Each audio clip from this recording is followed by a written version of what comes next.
Board of Education meeting. If you all could please stand for a moment of silence, and then we'll say the pledge.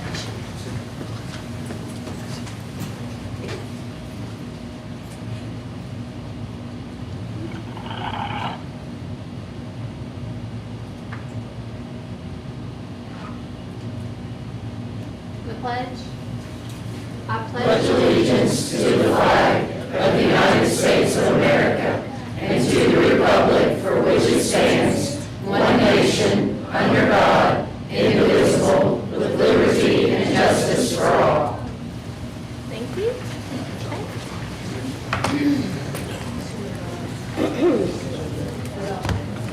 So our first agenda item will be the adoption of our agenda. We would review that and see if we have any additions. Need to add under after public comments, resolution of the Board of Education, County, Kentucky, authorizing and approving the issuance of General Obligation Fund Series 2026 in a principal amount not to exceed $17 million, subject to a decrease in amount determined to be in the best interest of the board. The bonds pursuant to KRS Section 66.011 through 66.191 and 160.160.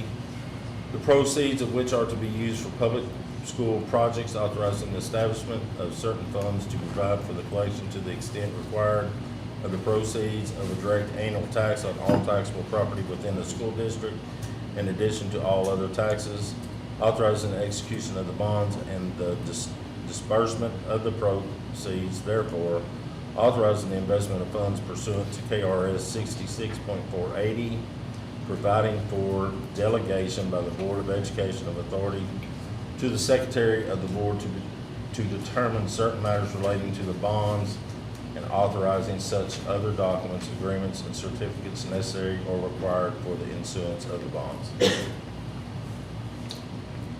Make that motion. I'll make the motion to add that to the agenda. Do I have a second? I'll second. Second by Ms. Thomas. All those in favor say aye. Aye. Or Aye. thank you. Any other discussion? Motion passes 5-0 to add that to our agenda.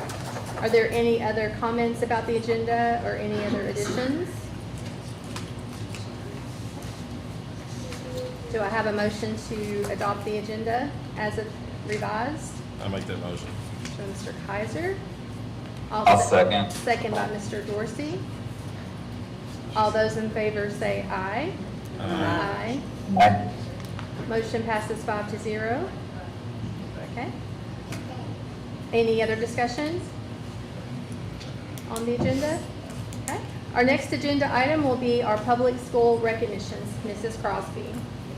Yes, we're always excited to start our Board of Education meetings with the Greatness Recognitions, which honor staff, students, and community members who display the competencies of our portrait of a Clark County learner.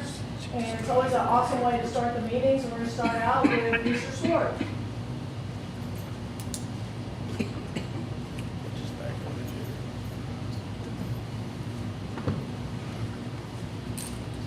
Thank you, Shannon.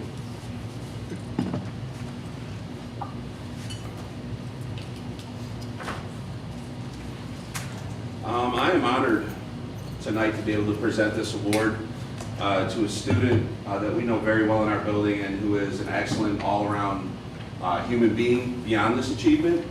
So I am thrilled to be able to do this. Before I read this, I want to make sure that I get this correct and what this young man accomplished.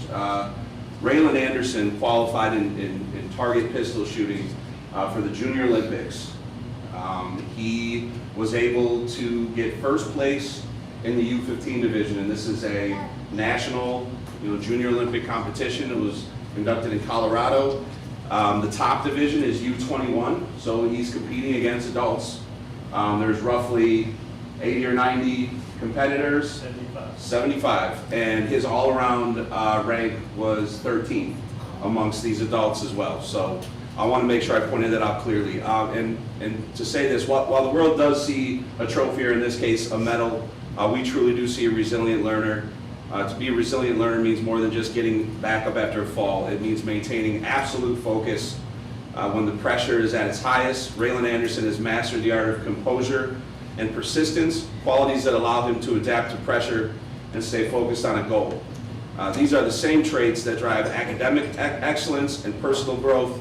By winning first place at this Junior Olympics U-15 Air Pistol Division, Raylan has proven that he possesses these critical traits. He embodies the very spirit of our district's mission. So while we see your successes, we know, and your parents know, and your family know, that there were many probably setbacks and failures and lonely hours out there competing and becoming what, well, you haven't become anything yet, huh? You're on your way to getting even better. So please welcome me in honoring Raylan Anderson.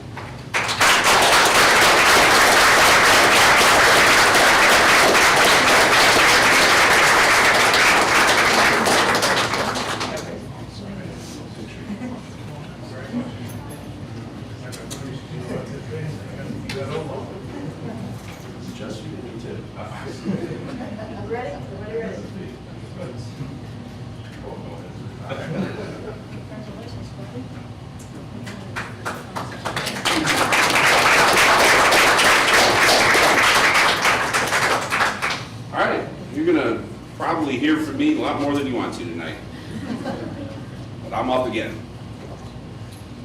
I had the pleasure of going on my third DC trip with our 8th grade students with RDC this year. It is extremely fun, it's extremely stressful, it's all the things all at once. As you can imagine, taking about 128 graders to the nation's capital and dragging them around the streets. When agreeing to be a chaperone on the DC trip, you are agreeing to be a leader. You're taking on the immense responsibility of monitoring, caring, and protecting 120 of our community's kids.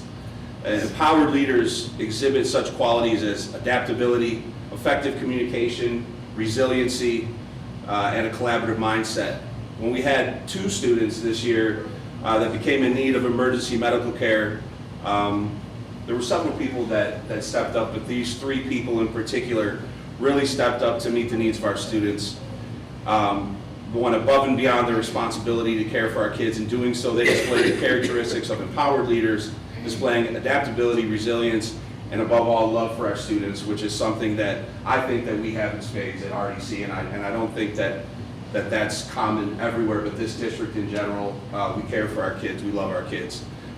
These 3 people were specifically referenced by a parent who called me after the trip and praised them profusely and was just extremely impressed and grateful for how his child was taken care of. He expressed admiration and gratitude for how they cared for his daughter. And I do want to explicitly point out Lexi Harris, who stayed with this child in George Washington University Hospital until 3 o'clock in the morning. Because they were extremely ill. It wasn't an injury or anything like that. It was an illness. These RDC teachers exemplify the very best of our school community and set a standard for care and leadership. So Lexi Harris, please step forward. And David Martin.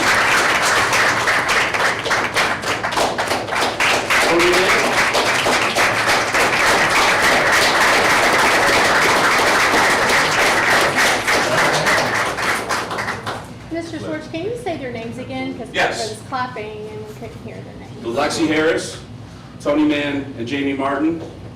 I would actually also like to point out while we're here, we're all together, that this is Tony Mann's last DC trip. He's been doing it for 154 years. And that's why it runs like clockwork, but they can all tell you. Paperwork's in. Yeah, so, and he's done a great job of being passionate about this trip, and it's a trip that is really a blessing for our kids. And this year in particular, it's a much longer story than the one I just told. We were, the Museum of American History was being evacuated for no known reason to us. Students were falling on escalators, and everything was happening at once, and everyone was composed, really focused only on our kids, and I can't imagine how hard you guys for it. So here you go. comes from great leadership. Right there.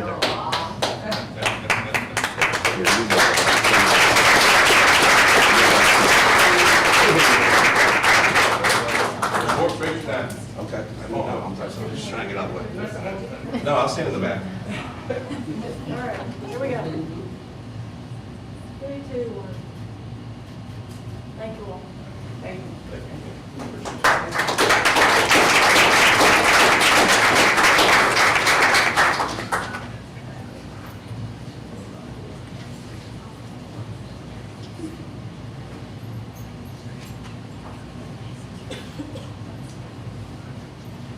Good evening.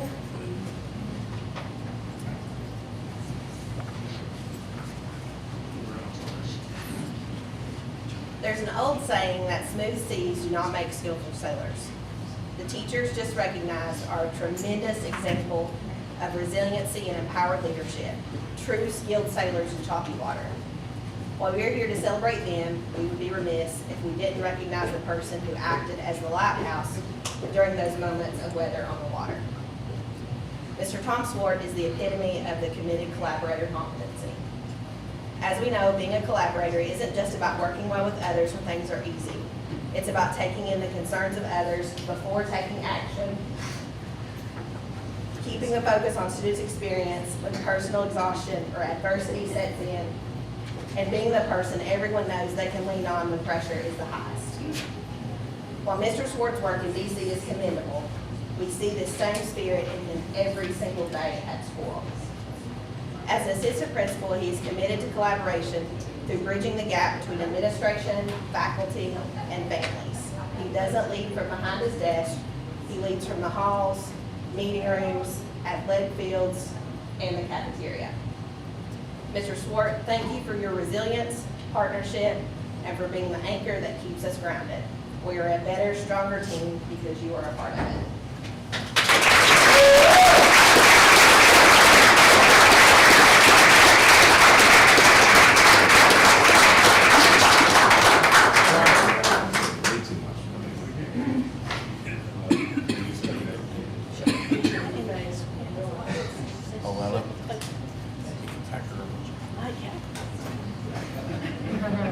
I know you're I really like Megan.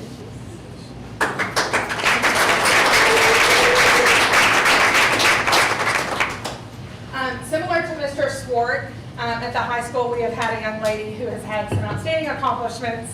And although we love everything that happens in our building and we advocate for that, having well-rounded people is really important to us too. So Markel Mattingly continues to demonstrate excellence and leadership beyond the classroom through her achievements in competitive gymnastics at Excel Gymnastics in Richmond, Kentucky. Competing in Region 5 with roots from Ohio, Kentucky, Indiana, Illinois, and Michigan, Markel recently earned first place on floor in level 10 for her age group at the 2026 Regional Championships, which is an impressive accomplishment that reflects her discipline, resilience, and commitment to her craft.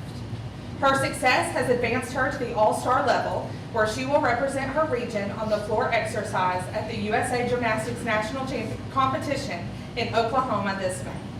Through her dedication and performance, Markel is not only excelling athletically, but also serving as an empowered leader and role model in her community, demonstrating the impact of hard work, perseverance, and goal setting for others to follow. So this goes to Markel.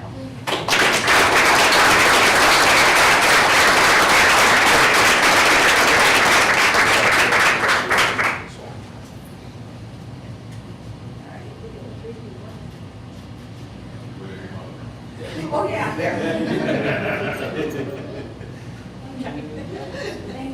Congratulations.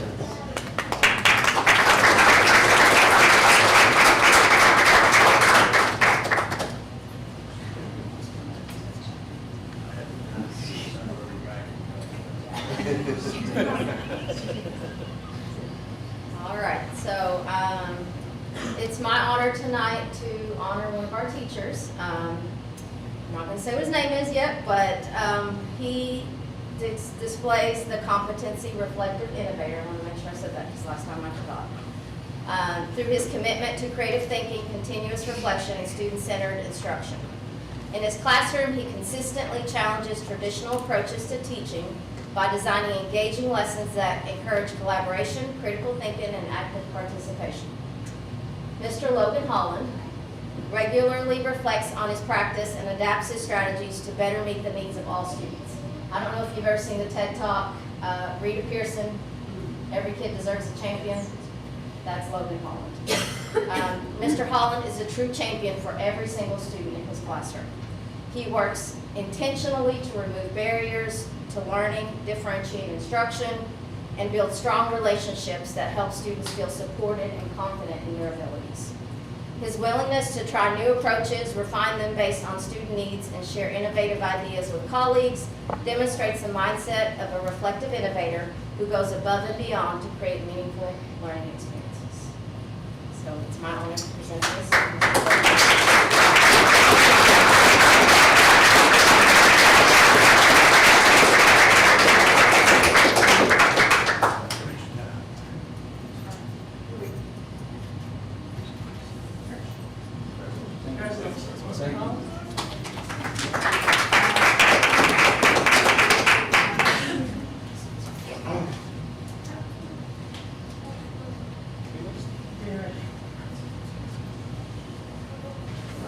I don't know if I'm the last one or not. I am. Walked in, good evening, by the way. I walked in and sat down next to Mr. Schmig, and he said, "What are you doing here?" And he's like, "Did you get nominated?" I said, "Oh, no, sir. I nominated you." Mr. Schmig is RDC band director, bar coordinator, empowered leader who consistently demonstrates the ability to innovate by fostering a collaborative environment in his classroom and amongst his colleagues. Mr. Schmig is the motor, if you will, of our Clark County band programs, kind of bridging that gap between Baker and GRC. Mr. Schmig leads our monthly meetings, coordinates events, spearheads curriculum alignment, advocates and promotes the band program across the district, and just generally maintains the pulse of the program as we progress through a school year. Beyond that, Mr. Schmig leads the bar program at RDC, serves on the leads board, and fills some other leadership positions as well. More than just leading, Mr. Schmig inspires others to adopt the same mindset of proactive problem solving and consistency.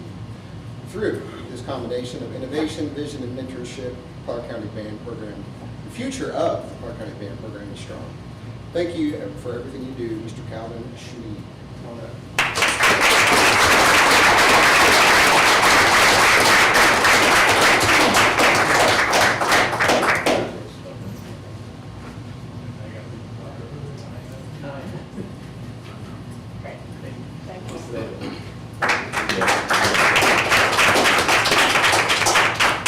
Before we move on to the next item of business, I've invited kind of to recognize to the community one of our newest members, Mr. Gus, in our partnership with the Winchester Police Department. So Captain and Chief, if you could come up and kind of introduce our new partner who we've unfortunately utilized already in this community.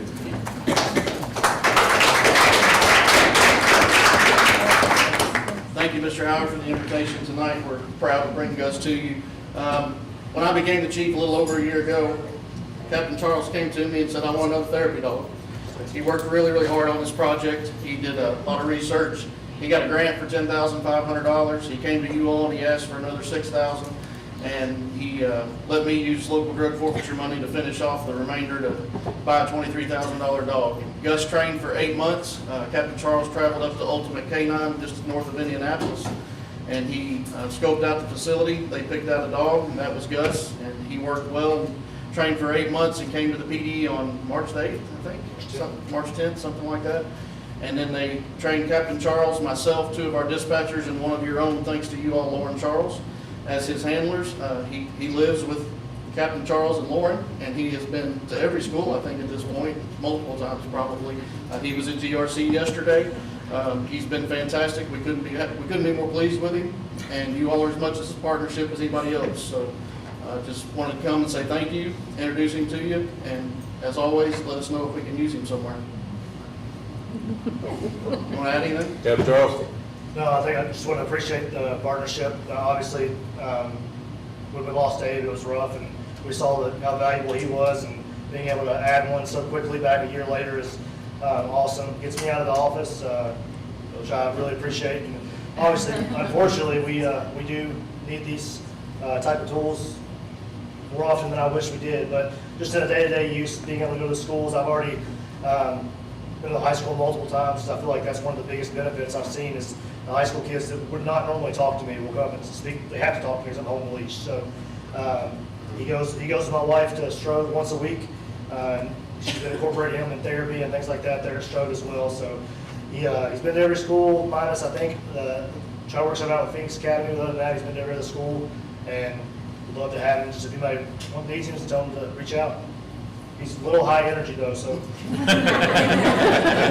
He's only 10 months old, and he is, if my kids were this well behaved, you hurt my son this entire time. He has a very strict protocol. He has, when he's wearing that vest, he knows he's working and it's not playtime. He's very well behaved, as you can see. He's got a list of about 30 commands that we all had to learn to be able to tell him what to do. And we couldn't be more pleased with how he's turned out. My wife has about 10 minutes speech she wants to give. No, I do not. Steve says he likes to get out of the office, but that's not true. 11 to 1 is nap time for Gus, and Steve doesn't. Shut the door, we don't let people take our nap. Freedom. Thank you all very much. Thank you.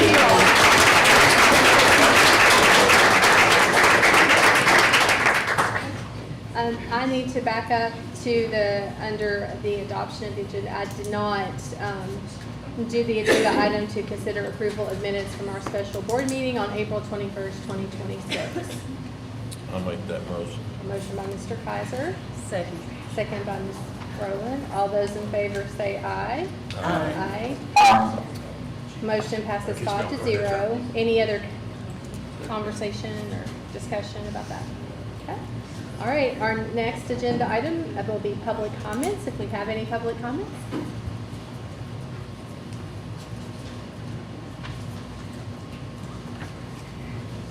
Yeah, okay. I'll call it Mrs. Jada Brady to talk about property taxes. Good evening. I'm back again to talk about property and property taxes. First, I'd like to start by saying that I respect the work that each of you do. Educating our children and planning for the future of this community is no small responsibility. And just like you, my office plays a role in that future through the valuation of property that ultimately helps fund these services.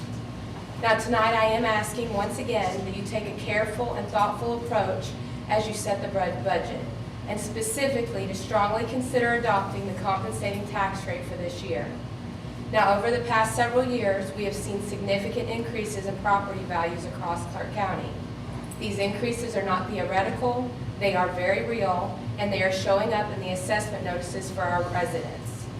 I want to share a story to put a face with those numbers. Now, recently, a couple came into my office. They've actually been in there twice, and they've attended one of my public meetings. They're incredibly concerned about their property value. They've owned their home for over 30 years. They take pride in it, they care for it, and they have built their life there. They have since retired and would like to live out their days in their home as well. But today, that house sits in an area that has become highly desirable. Around them, new construction houses have been going up at the tune of $850,000 and above. And while they haven't changed anything about their home, the market around them has changed drastically. They told me that based on the current situation, it'll take at least 1.5 of their joint monthly Social Security checks to cover just their property taxes. That is not a number on a spreadsheet, that is a real burden on real people. Now, I will always take responsibility for the assessment side of that equation. My office works hard to ensure that values are fair and reasonable, but I'm also bound by the Kentucky Constitution to assess property at 100% of fair cash value. This is not optional, this is my duty. What is in control is in the tax rate. That is why I'm asking, respectfully but firmly, to take a long, hard look at the rate this year and make every effort to adopt only the compensating tax rate. This is not about reducing funding blindly.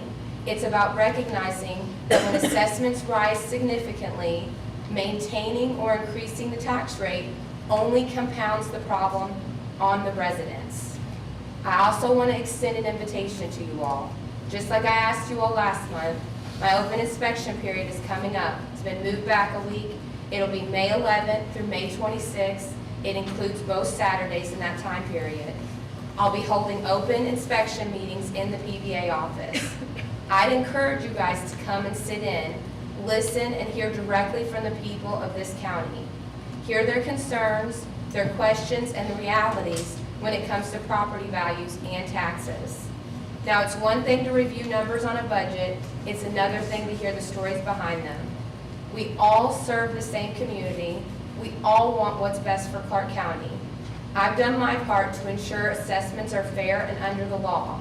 Now I'm asking for you to do yours by protecting the people behind those assessments and taking only the compensating tax rate for 2026.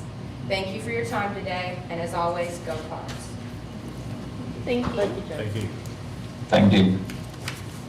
Okay, our next agenda item is our student, oh, yeah, that was the only public comment.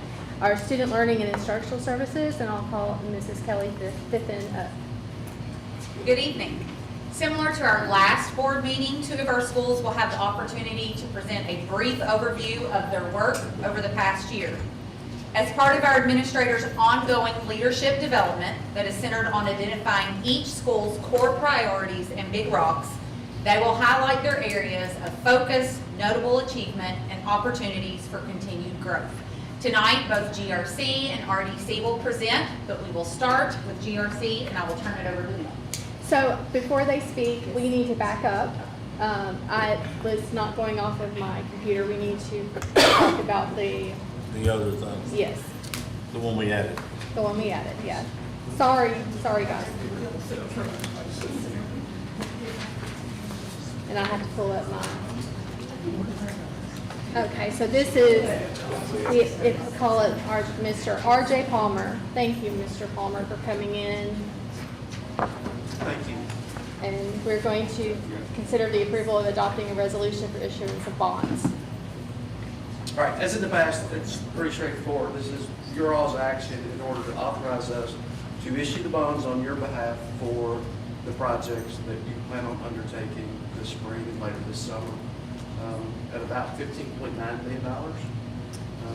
Just for your information, that will leave you, the school district, with about $15.3 million of available capacity should you have additional need or have an emergency situation.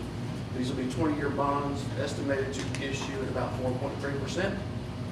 So after your action, we have submitted the information to bond oversight. We'll have a call on Monday with Mr. Howard and the finance officer for the ratings call to confirm the credit rating for the school district, and then we'll be ready to sell bonds sometime hopefully in June. Okay. Does anyone have any questions or comments for Mr. Palmer? I don't know. Oh, it's all a process. Mr. Dorsey, did you have any questions? No, I'm good. Okay. All right. So, I make a motion to approve adopting a resolution for Board of Education authorized Secretary of the Board Authority for issuance of bonds. okay. A motion by Mr. Kaiser, Second. second by Mrs. Rowland. All those in favor say aye. Aye. Aye. Motion passes 5-0. Okay. Thank you, Thank you, Mr. Chair. Thank you. Members, Board. Good. So I apologize, Mr. Arms and your team. You all are welcome to come up now. Mr. Swartz said you guys were icing the kicker on that, so. We did call quick time out there. Thank you guys. It's a pleasure to always speak before the Board of Education, but especially tonight because we have a quick moment to speak about all the wonderful things that we've been able to do at GRC this year. So with me, I have Assistant Principal Ms. Diana Klein, Dr. Chelsea Holly, and Mrs. Emily Cook. And so they're distributing some information. We can talk a little bit about that as we go throughout the entire presentation. But when we began this work, really back in July, as I assumed the office as principal of GRC, we really wanted to try to focus on 3 key components, or 3 big rocks. And obviously with that being said, we decided that we were going to focus on the areas of instruction, culture, as well as student supports. And so if you guys look through the presentation as well, our vision itself really has not changed. All students college and career ready, and the mission to create a safe learning environment where excellence is rooted in skills, knowledge, self-expression, and then personal responsibility. So as we go through each of these 3 components, got it? Big rock number 1 was to improve overall Tier 1 instruction, and so we kind of broke that down into several portions as well. Continue with PLC protocol. That's been very beneficial for our staff. It's been one thing that's been consistent throughout the year. Ms. Klein, she does a fantastic job with that as far as keeping everyone apprised of what to expect. And we're very fortunate that the time went into the entire process where we were able to have class-specific or content-specific planning periods so we could work vertically within our departments through those PLCs. So we've done a lot of great work there. Implement a school-wide intervention plan, and then solidify the GRC way through varying routines. And so some of the things we did, streamline those PLC meetings for more efficient communication while increasing focus on curriculum alignment, pacing, and common assessments. Establish a structured advisory model, which is something that we really wanted to try to do this year to provide the additional supports for our kids. You know, we understand that there may be some gaps, but we were working diligently to try to close those, to try to catch everybody up and get them ready for life beyond when they do, and so we can show out as well on state assessments. We utilize school links through our counseling center, which has been fantastic. They've taken advantage of that. It's been able to communicate with them as far as college applications and processes and opportunities, all kinds of different things. And then, of course, we went through and tried to strengthen overall classroom expectations, improve overall consistency on what an ideal lesson looks like, streamline behavioral systems through our matrix, and then enhance staff communication. So that's something we really wanted to try to be intentional on as well. So I think I spoke before in which whenever I was talking with each individual certified staff member, 2 things in particular they talked about was culture and communication. So we've been very intentional on a lot of those things. So Big Rock 2, improve the overall culture. So we kind of talked about that just a little bit. We try to increase staff engagement at extracurricular events. I know in the fall big time, it's great weather, it's football. So we've done a lot of staff outings there. I see Miss Lewis. I think Miss Lewis is there. She was my partner. I think we ate media dinner there on Friday nights.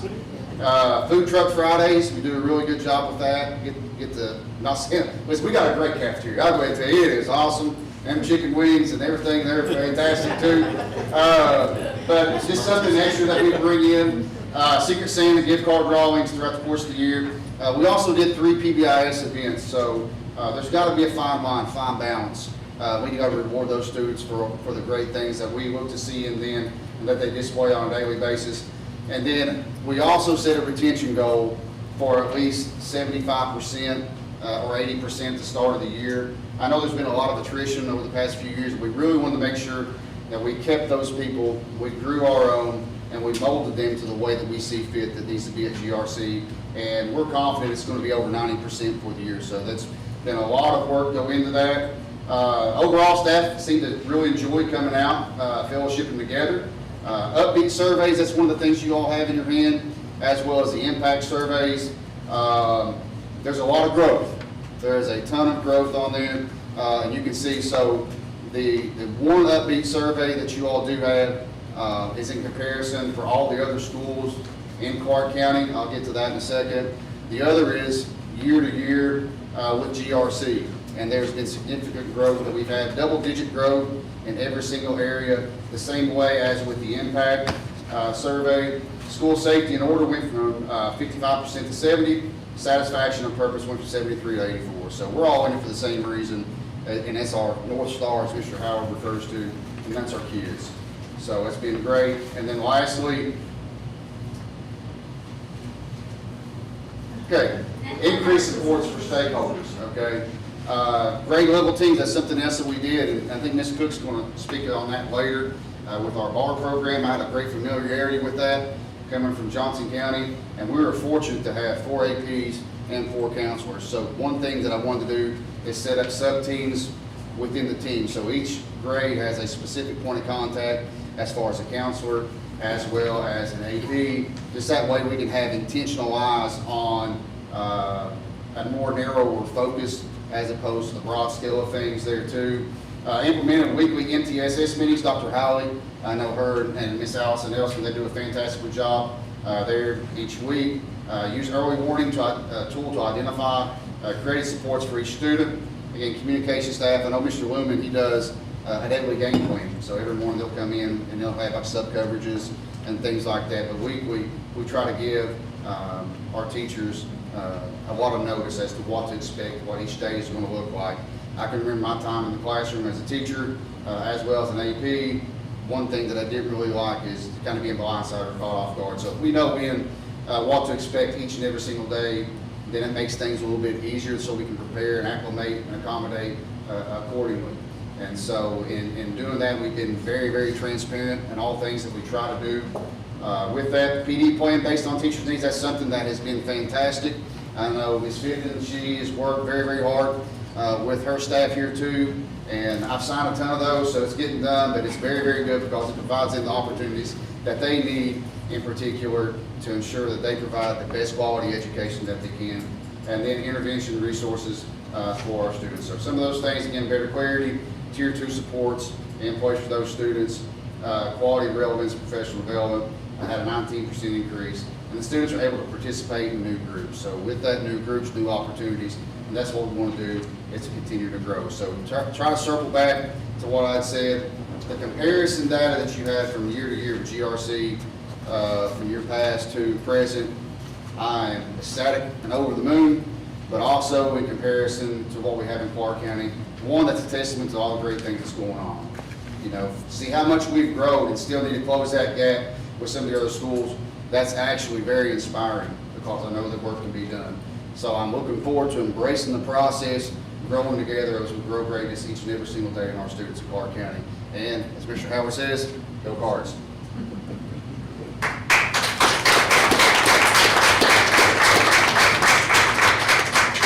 Okay, I'd like to ask a question about this. It's a little confusing. Sure.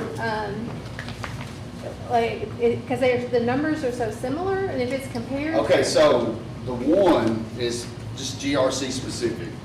The other one is GRC to the rest of the district. And so what you'll see there is the numbers are going to be the same for the high school, but still yet there's areas of growth. That way we can try to be on the exact same level as the other schools. So we're chasing greatness each and every single day, and we're going to get there.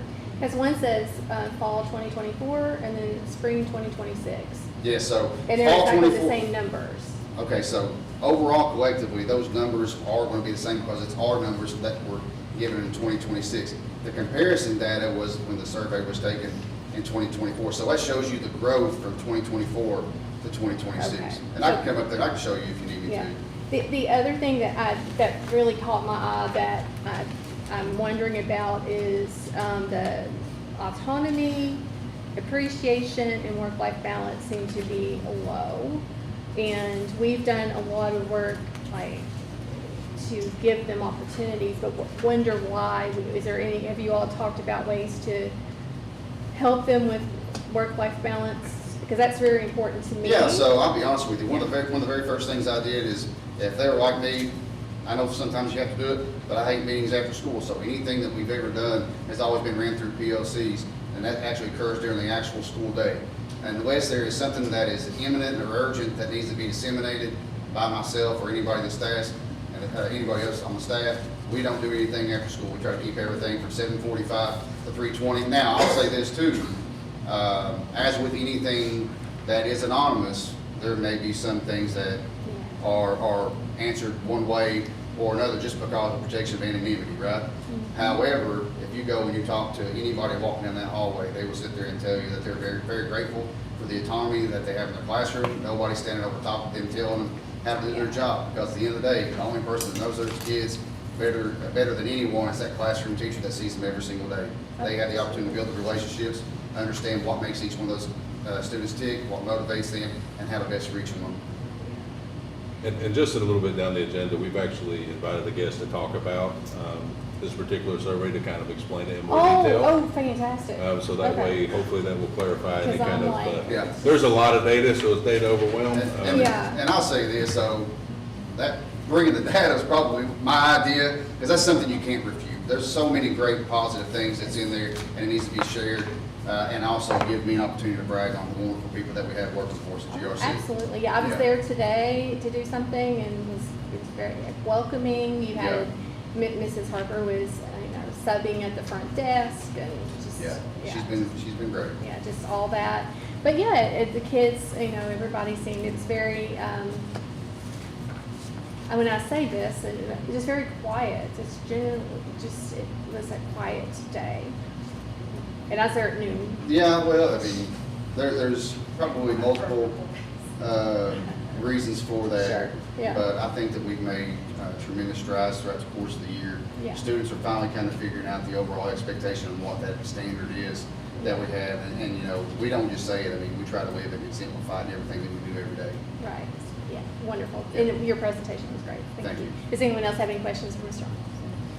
Okay, thank you. All right, thank you. Thank you.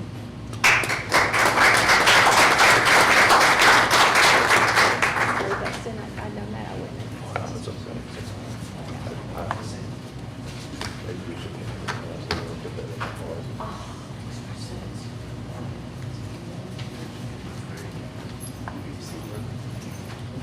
And it begins.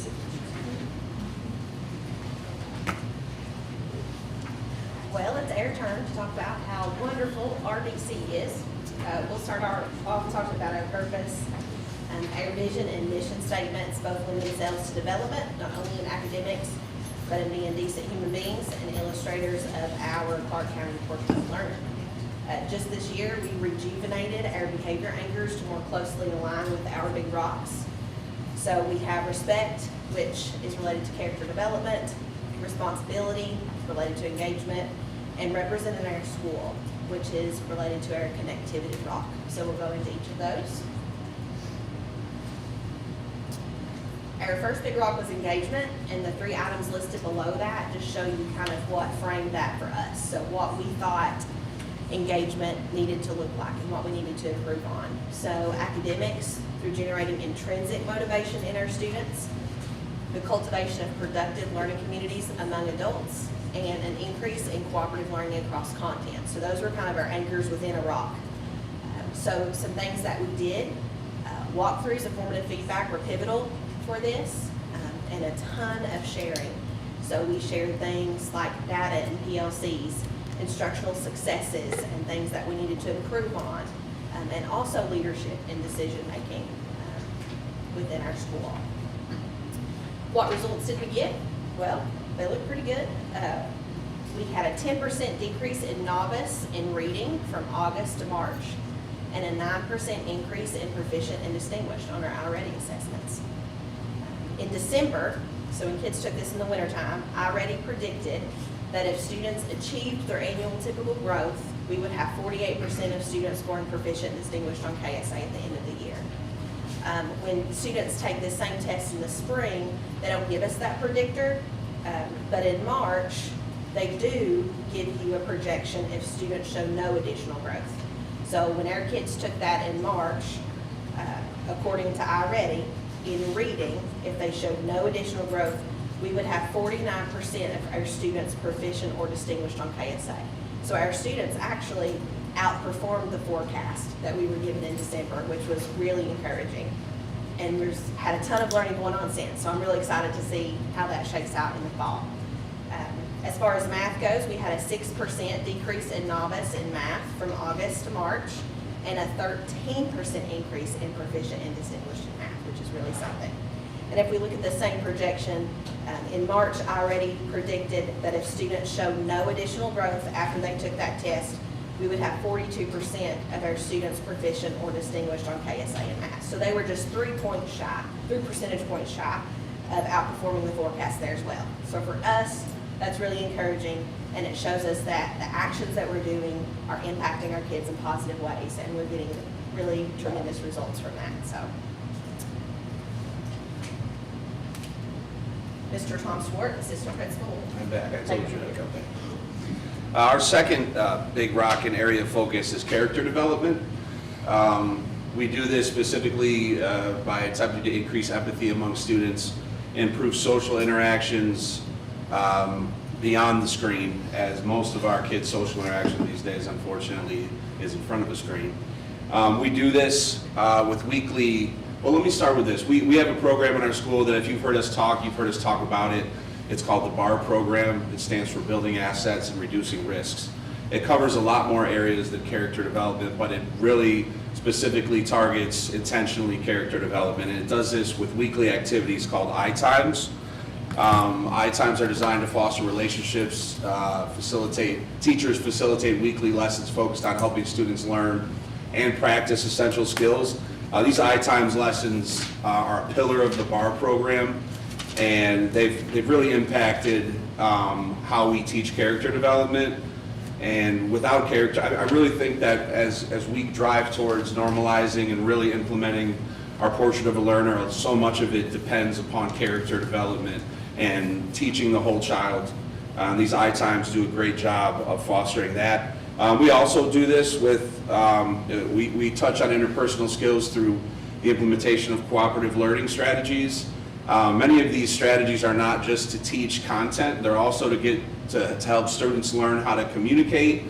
They even intentionally focus on things like greetings and praise and things of that nature, and we've really seen that impact our hallways. The results, we have seen a disparity among 7th and 8th grade behavior that has happened over the last 2 years, which it directly follows the implementation of the BAR timeline. We often talk about the 3 Ds in behavior in middle school: defiance, disruptions, and disrespect. Disrespect has not been identified as a frequent behavior in months in our building. We go over monthly our behavior data with our teachers and with our ISAP teacher, and we have seen a very specific reduction in disrespect. And I think that may sound trivial, but it's a big deal when you're talking about trying to advance character development and empathy and communication and relationships amongst middle school age kids, which is ultimately the foundation of what you're going to do to help them move through middle school, which involves a lot of difficult things and occasionally bullying and things of that, and learning how to have relationships. We've seen a decrease in accusations in bullying school-wide, I believe, as a result of implementing this character development stuff.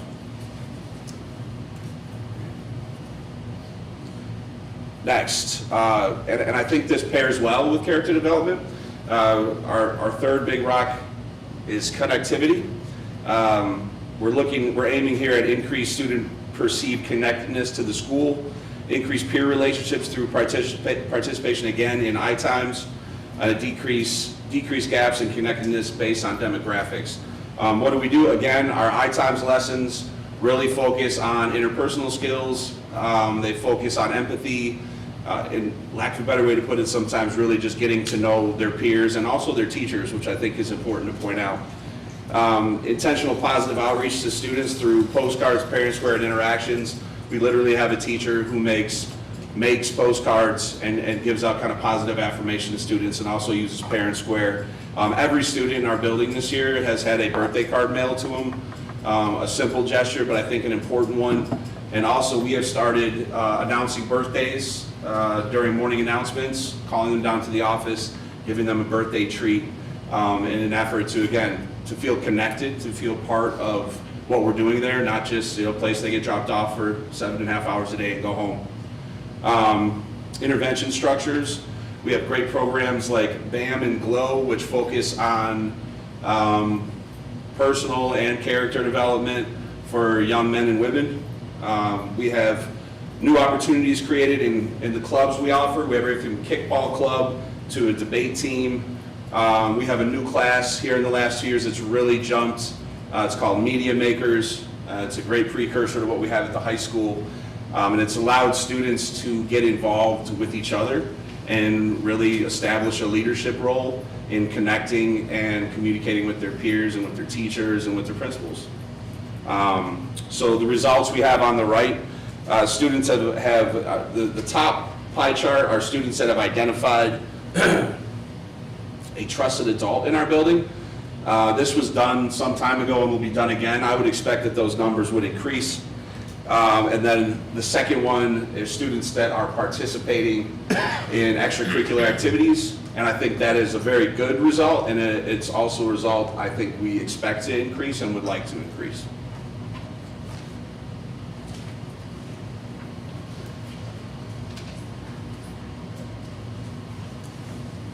So last but certainly not least, we'll talk about our Portrait of a Learner reflection. I think several of you visited us last year when we had our showcase in the evening where students were selected to present their projects or learning to visitors in the gym, all related to a competency. And this was a wonderful event, but it didn't encompass all students. So this year we were challenged to think of a way where all students were able to participate in sharing their learning experiences connected to the portrait. So we decided this year to try something a little different and do something during the day where we invited special guests to come in and see learning live. We offered classrooms the autonomy to showcase their students' work with the portrait however they would like. Nerve-wracking for me, but really cool to see what all they had to show. It was so good to see a variety of projects and how they made this come to life. And we've taken that experience and combined it with learning about what other schools are doing with demonstrations of learning as we're going to visit those buildings. And we are so excited to plan for next year's events. So Mr. Howard used the analogy of looking in the rearview mirror. We've looked back a little bit, we're looking forward. We've kind of used our side mirrors as we're going to visit different places to try to come up with an even better way to showcase our students in a capacity where they're demonstrating their learning. They're owning it and they're presenting things to us, which is super exciting to think about. So when we get that all set up for next year, we'll be sure to send you guys invites to come and see it. Do you all have any questions for us? What do you do about birthdays in the summer? How do you recognize them? Well, we're working on a plan for that. This was the first year that we sent out the birthday cards. Yeah. And we've gotten some real good feedback from that. So I don't know how, we can keep going in the summer, you know? I'm just, I don't have a birthday in the summer. I'm just thinking though, they probably feel kind of, June, July birthdays are like, well. Well, it's funny you say that. Just today, we had a media maker doing their morning announcements. They're like, my birthday is in June. And I was like, oh, look at you. But, they noticed that. They noticed that, and they want to be recognized too. So thanks for bringing that up. Just I'm thinking the 8th graders, if they'll be moving on to the high school, and maybe. We still got their address, we can figure out how to mail it. And huge shout out to Halls on the River for giving our kids those birthday certificates. You wouldn't believe how many kids come up to the office to get them. And they're like, what's this? And I'm like, oh man, it's a good place to eat. Let me tell you about it. And they're so excited to try it. So big shout out to them. Our kids are really enjoying that. Do you know the percent number decrease in the bullying accusations? I wish I would have put a figure on there, but I can find that for you and send that to you, Mr. Kaiser, for sure. I appreciate it. We were discussing today that we, through a district initiative, we have come up with a new way to kind of track and document bullying with bullying forms. Even from last year, where I can tell you, I'm pretty confident our number last year was somewhere around 8 to 10. I think this year we've counted 4.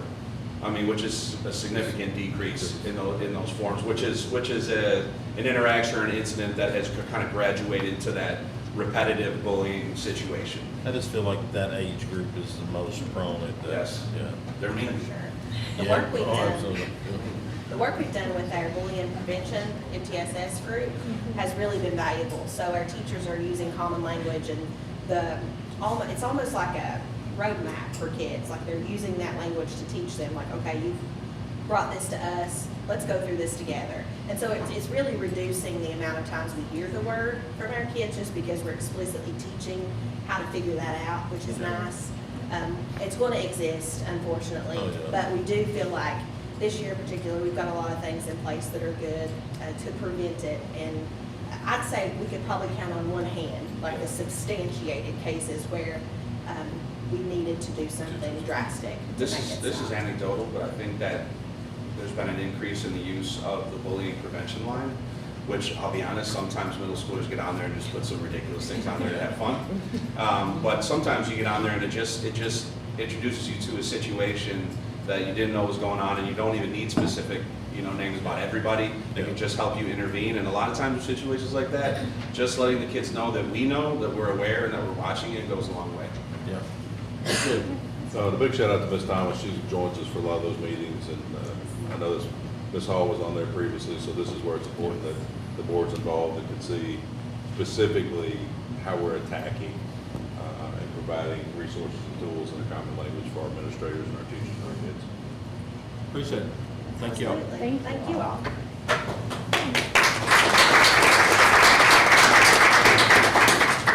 Our next agenda item will be discussion and consider approval of renewing the bar programming for 6th through 12th grade. Ms. Kelly. Roll right in there. Yeah. Tonight, you all have had a preview of the BAR program as both RDC and GRC has presented their overall views and goals for the year. They have both touched on how the BAR program has impacted both of their schools. Currently, BAR resides at RDC for both 7th and 8th grade, and then also at GRC for 9th grade. Tonight, the agenda item is a discussion of the BAR program, the benefits, and how has it impacted our students, and then consider approval of renewing the BAR program for those 3 grades mentioned and possibly expanding into 6th grade. So at this time, I will turn it over to 2 of our BAR coordinators, Ms. Cook and Mr. Smith. All right, so I'm Ms. Cook. I am an assistant principal at the high school, but I also serve as the BAR coordinator for the high school. And really all that means is that I facilitate the program and the model that we implement with the 9th graders. And then this is Mr. Schmig. Yes, Calvin Schmig, band director at RDC and the BAR coordinator at RDC as well. Perfect.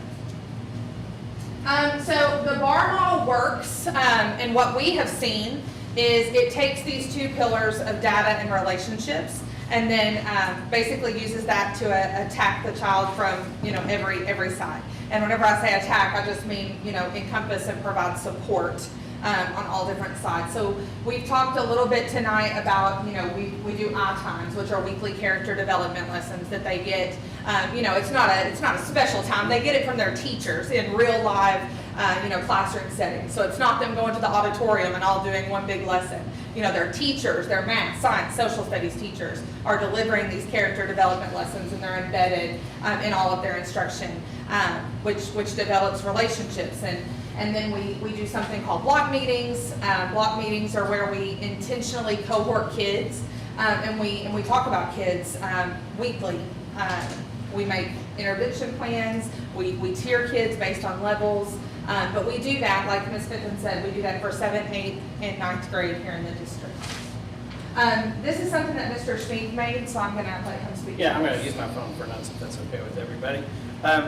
So I just wanted you all to take a look at how we feel like building assets, reducing risks really aligns with Force Struggle Learner. So whole student focus, which you heard Mr. Swart say earlier. So students, they don't check their lives at the door, and we as teachers know that. And we just want to meet all of students' academic and non-academic needs to ensure they are ready and able to learn. And so those measures are through those team meetings that Ms. Cook just talked about. We do meet 7th and 8th grade every other week. We sit down with the core teachers and we discuss. We usually come up with a list of students, whether we want to discuss based on social emotional needs, behavioral needs, academic needs, or no need at all. And we just want to say, you know what, so-and-so has done really great this week. We call that level 0. Students at our school, when they're level 0, gets an ALA and an accolade. You give them an ALA and a little card. If you follow us on Facebook, you'll see some pictures of those. And I believe I've handed out a couple myself. It's fun. And we feel like that connects to resilient learner, because we are creating an atmosphere where students do feel safe and they feel connected to us, and they are more likely to learn and listen to us. The I times that you've just heard about, they do foster those relationships. The teachers are actual facilitators of those. They don't just sit by and say, here's the lesson, kids, do it. We actually participate in it with them. And so that makes us, that relationship between teacher to student build as well. And so those I times teach building community, setting goals, just self-discovery, communication, things like that. So through I times, we are building effective communicators and engaged citizens. And I would say committed collaborators as well, but I was trying to keep the slide all pretty, so I didn't put that one up there. And family engagement, we recognize families as active partners in our students' education, and by leveraging student strengths, we empower students and families to create their own success. And so we do that through our school-wide communication, positive communication to families. We do talk about that a lot in small blocks, like what have you said? When was the last time you said something home positive about this student? We really do, and something I've learned early on in my career that I got from a mentor of mine is you can't make a withdrawal until you've made a deposit. And so we think a lot about making deposits into our students. And that, again, that makes committed collaborators and engaged citizens. So when we decided district-wide that we were going to go into the BAR model and utilize that in our schools, you essentially, I hate to say purchase, but you purchase a 3-year implementation.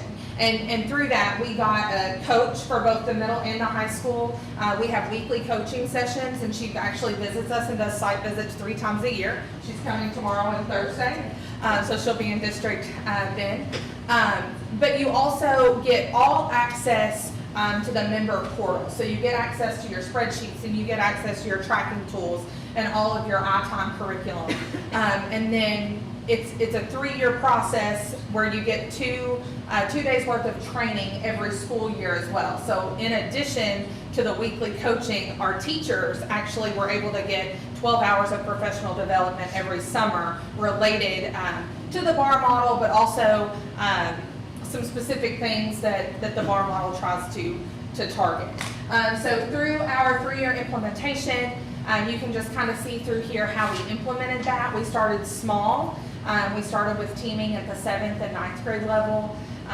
We focused on just a small block framework where we talk about kids within our small teams of teachers. And then we all implemented I-time Volume 1. There's 3 different volumes for the secondary level, so we just all went with Volume 1. We expanded that into the 2nd year. We did incorporate the 8th grade at this level, so now every single grade level was teamed.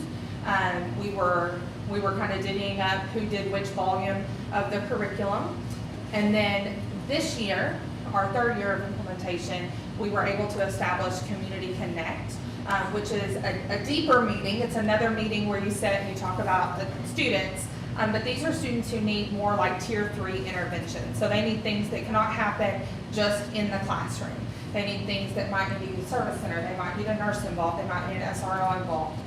Things of that nature. So you meet as a larger team and you work to wrap around those students in that way. So that's kind of how we've implemented through the 3 years. And like I said, there's been a lot of professional development that's come along. Me and Mr. Schmink have both had the opportunity to attend the National Bar Conference. So it's been really great to learn from people all over the country how they are implementing it and what is working for them.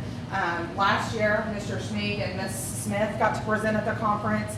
This year, me and Mr. Schmink and Mr. Swart got to present at the conference. Just ways, this year specifically, we talked about how we're using this to help our transition from middle to high school and just the impact that has made over time. So that's kind of what implementation has looked like.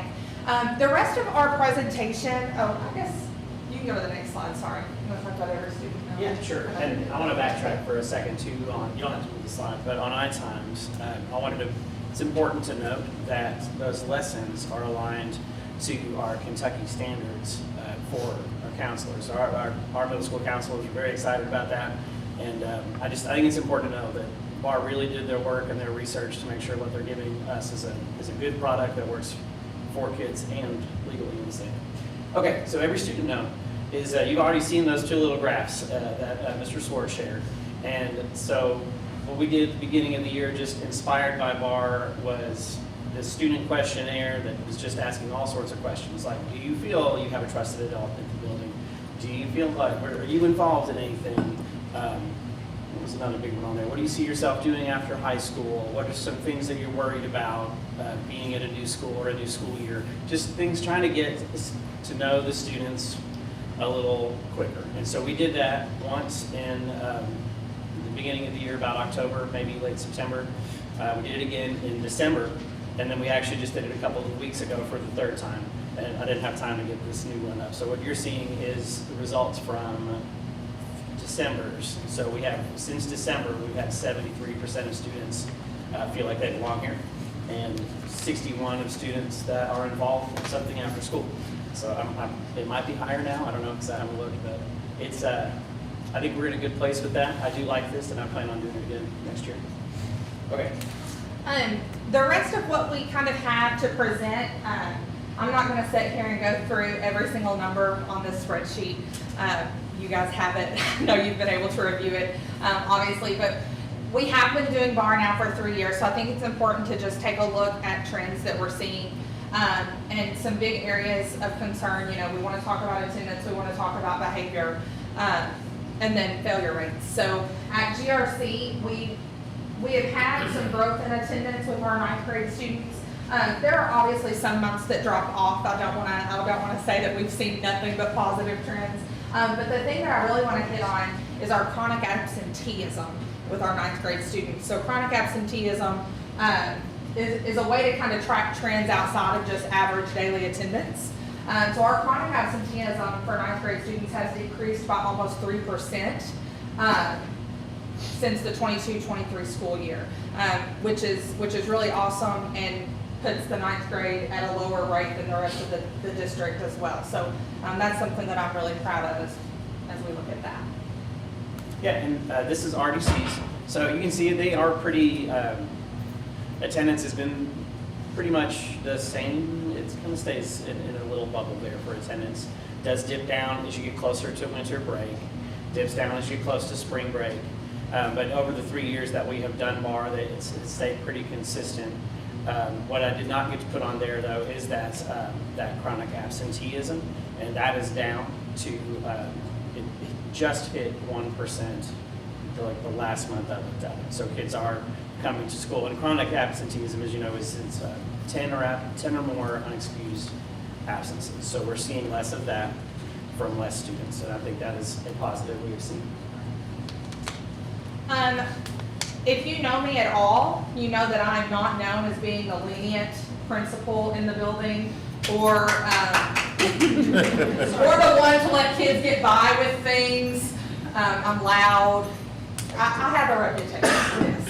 But I'm really proud of the behavior data. When we look at behavior data, my first year in administration, I mean, these are like outrageous numbers for the first semester. Now, we had a lot of additional changes that year. We had a brand new administration. You know, there were a lot of things playing into those numbers.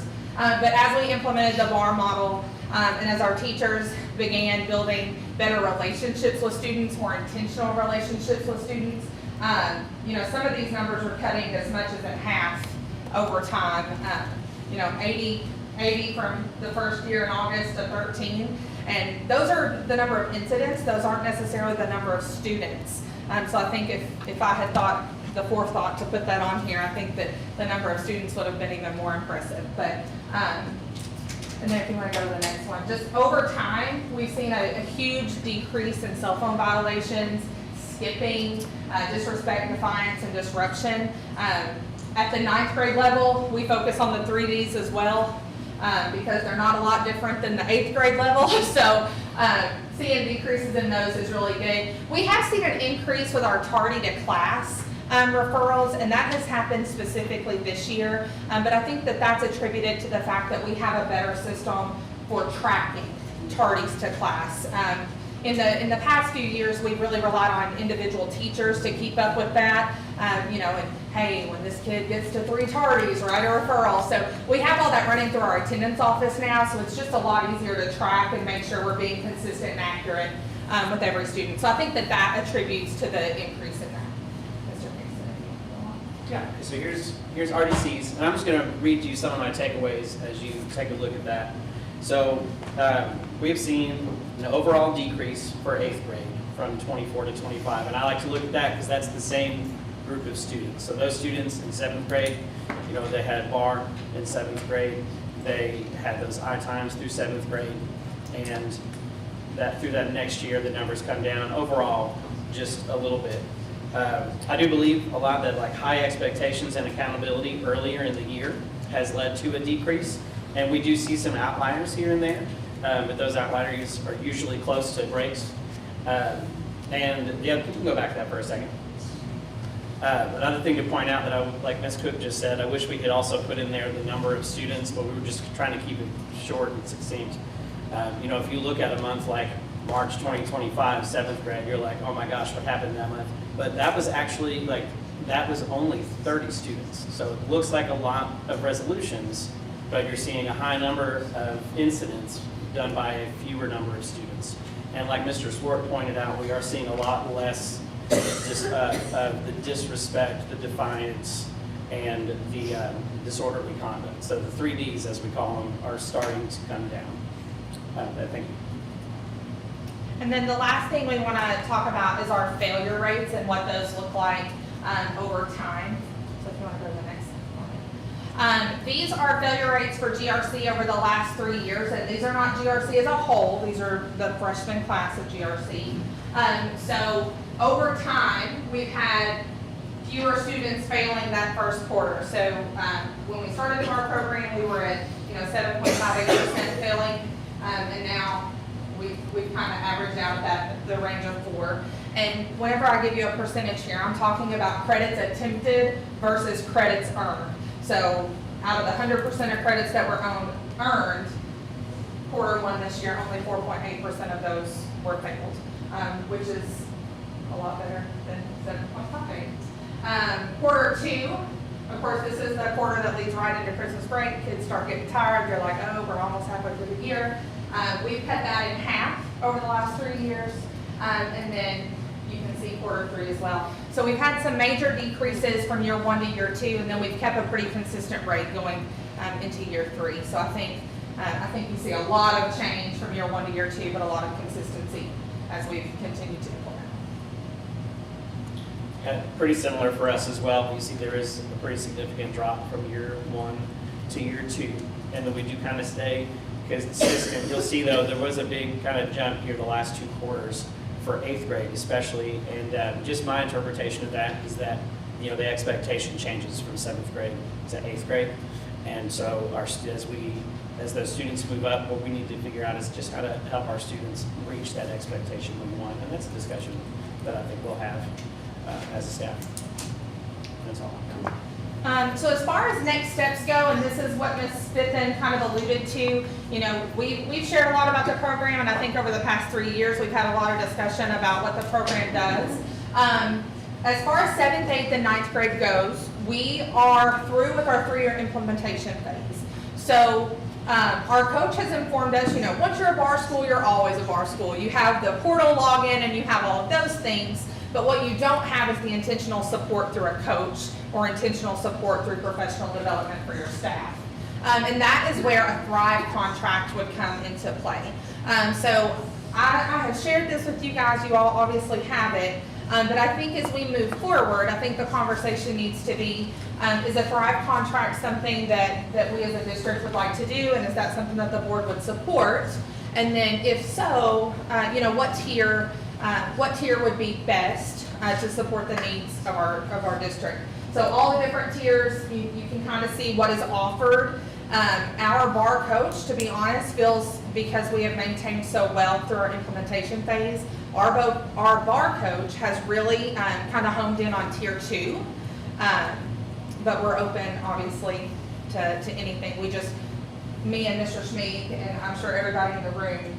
Yeah. I just wanted to speak a little bit more on the coach and what they do, because I'm sure that's a question you might be thinking. So that coach is a person that we talk with on the phone right now. It's every week we have a phone call, just a Zoom call with this person, and we go over data without kids' names. Just here's the numbers, here's what's going on this month. And they're able to it's somebody that we can bounce ideas off of. This person is usually, like in one case, our first coach is a retired principal, and retired teacher. And so he has taught in a lot of different places, administered in a lot of different places. And he was just a good person to bounce things off of. Like, we have this, here's my idea. And it was so helpful. And the coach this year was the same way. So that, I think that's worth us holding on to, because it's just nice to hear other perspectives. And it gives us a lot to hear those. Yeah, that's all. All I was saying is that I think everybody who's been involved with the BAR program, whether that be me or, Mr. Arms, Ms. Smith, Mr. Schmink, I think we've seen great improvements through our students, not only academically, but behaviorally. They're wanting to be at school, they're feeling connected to school, our staff is invested in the program. So I personally just think it would be a great investment for our district moving forward, however we might see fit for that. You guys have any questions? So, I mean, do you feel like by continuing on with the coaching and all of that, that will even reduce those numbers, the failure rates, from 4.8? Do you foresee as we continue to grow with that for those numbers? I know you said it was maintenance for the last 3 years. We had great drops, and then it's kind of maintenance. Do we see those numbers even getting smaller? I'm hopeful to say that. I hate to say that, yes, they're going to. Obviously, I can't see the future. But I do think, I am being a lot more intentional with being involved in the grading process. And I don't mean telling teachers what they have to give students on assignments, but just being in the room and being thoughtful with, okay, well, this kid's failing. Well, he missed 5 days of school. So what have we done? Almost, not putting blame on teachers, but how can I support them in understanding the progression of, is he failing because he has missing work, or is he failing because he doesn't understand? And those are two very different things. So just helping to navigate those conversations. And that's something that me and Mr. Schmink have talked about, is with me being in an administrator role as well, I feel more comfortable having those conversations with my staff, whereas Mr. Schmink doesn't always feel that way because he's still a colleague. And so you see the drastic change in my failure rate, and his aren't as low, but I think it's because of the different dynamic of being able to have conversations like that with our staff. Yeah, but I've got some thoughts, and Ms. Smith and I, Mr. Swart and I, we talked through some ideas that I don't really feel comfortable sharing yet because they're kind of fresh. But I think we've got some ideas that will help use that data to drive some changes that will help. It would be my recommendation that you guys approve us continuing our work with BAR. I think we're leaning towards tier 2, but I just need to make sure, again, I get a approval of us continuing to work with them. And then we'll build, the second question you should ask, where's the money coming from? We're going to build it in our budget. And we're going to have conversations with Ms. Ellis. So it'll be general dollar funded. I thought I heard something about for 6th graders. Did we say that? So Ms. Fitton and I are still working on that part. Yes. We have in the past, the last 3 years, have been able to utilize some grant funding for this, and we do still have some grant funds left to go into the next year to support the tier 2, and then also go into 6th grade for that as well. So very little would have to come out of general fund, but we would. Do you think starting it earlier and they stay in the program, or how? I'll mention that this actually does go all the way down to elementary school. And so there are districts that we talked to when we're at the conference that do implement this K through 9. They kind of keep it at 9 right now. And I think the earlier the better, because you are teaching these, or you're helping with these younger students get acquainted with school, and these families that are just now getting their 5-year-olds to go to the building, they know they're in a place they can trust. And that's what this is all about, is creating that connection and that trust with everybody. So yeah, I think the younger the better. Thank you.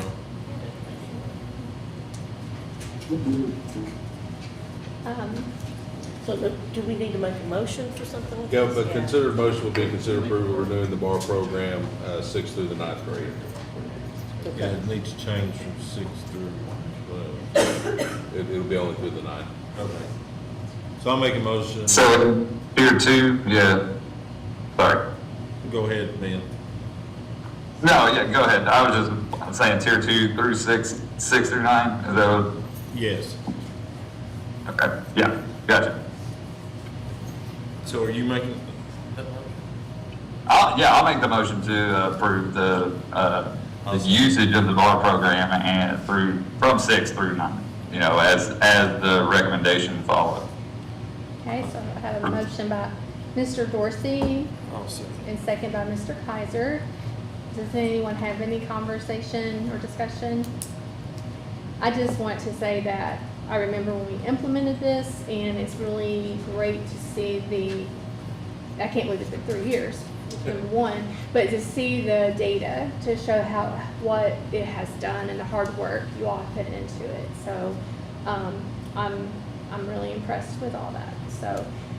So all those in favor say aye for that motion. Aye. Aye. Motion passes 5-0. I think we need to excuse Ms. Rowland. Yes, Okay. got to go do the kid duty on soccer. Yes, yes. Okay. All right. Is everybody good? Is it keep going? We good to keep going? Yeah. Okay. Our next, that motion is approved 5-0. So, our next agenda item is consider approval of 3-year renewal of Samsara contract. Mr. Snell. Samsara is probably the most important program we have in the transportation department. It's our GPS linked to the parent app for routing software. It tells our mechanics all the fault codes that's going on with the engine, oil level, fuel pressure, that type thing. It helps them determine when a code comes up or a warning light comes up, whether we need to shut the bus down or whether we can keep on driving. Just reduces our downtime. It also gives warnings to the drivers for speeding, no seat belt.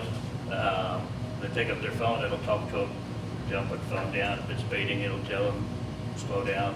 The only thing I wish it could do is put my voice on there. You'd like to be able to reach through the camera. I'd just like to see their reaction when my voice comes across there, it'd be great.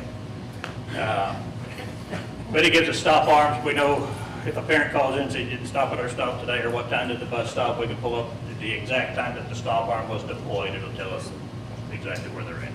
Yeah. We can look in live if we need to, which is rare, but if we can look in live, we can. And it also provides our forward-facing camera and rear-facing inside camera. I think it's much needed, yes, to continue. So it's a 3-year contract? Yes. It comes out of my budget, where the money comes from. And I think it is broken out like invoices, like 3 invoices Yep. or 4 invoices. Or I don't know, it might be 5, because that's big math going on there.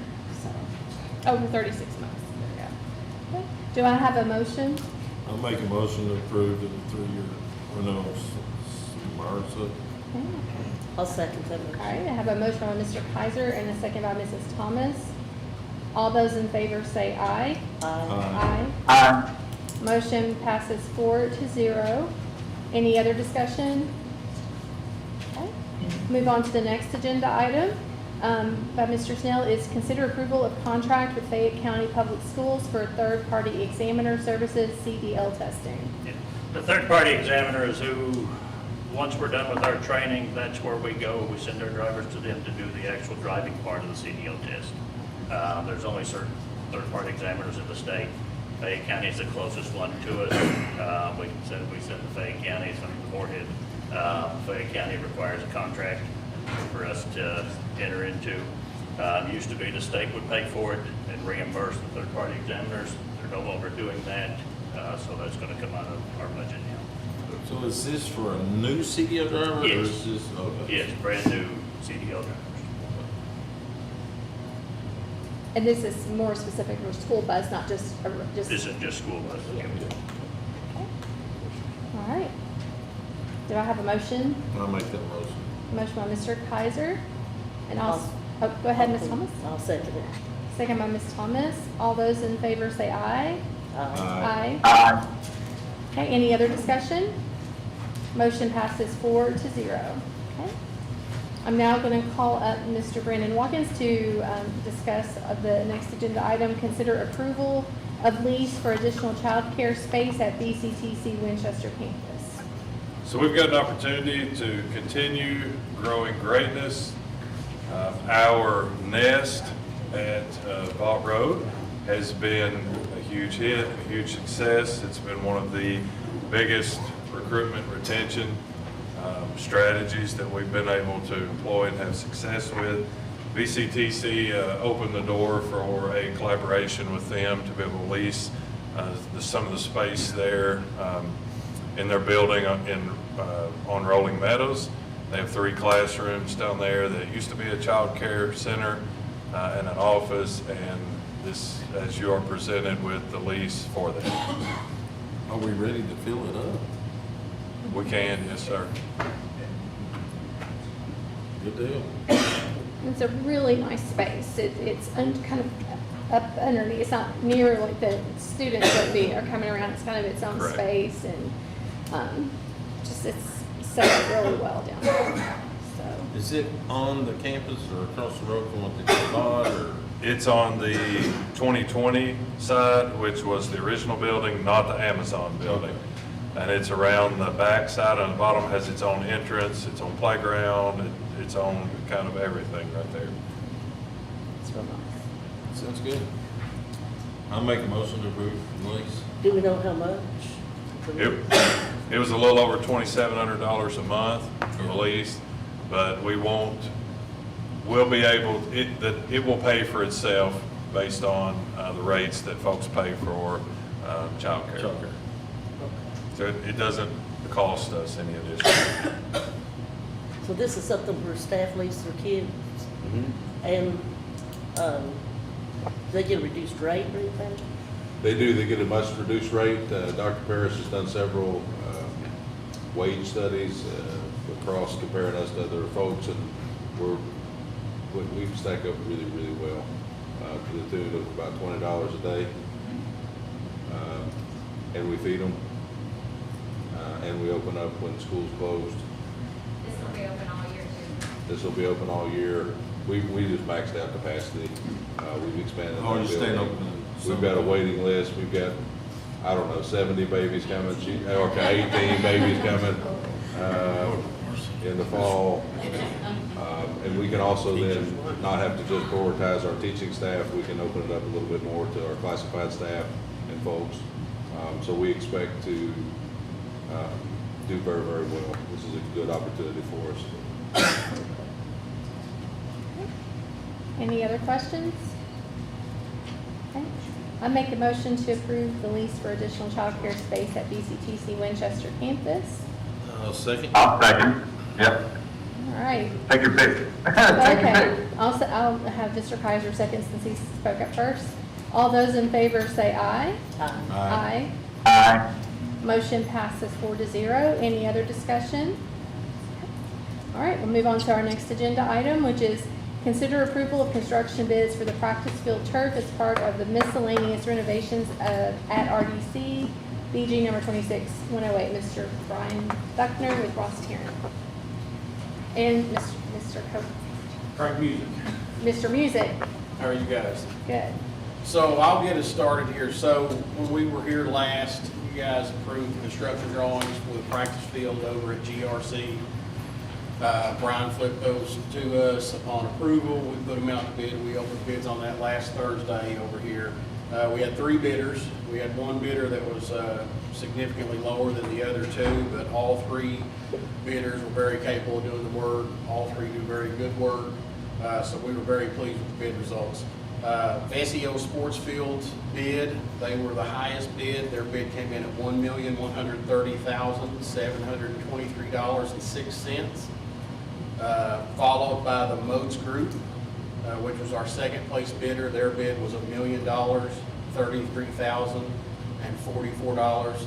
And then Rising Sun Developing, which we have currently under contract over here for our renovations at RDC, came in as low bidder at $869,690. So good bid results, good contractors.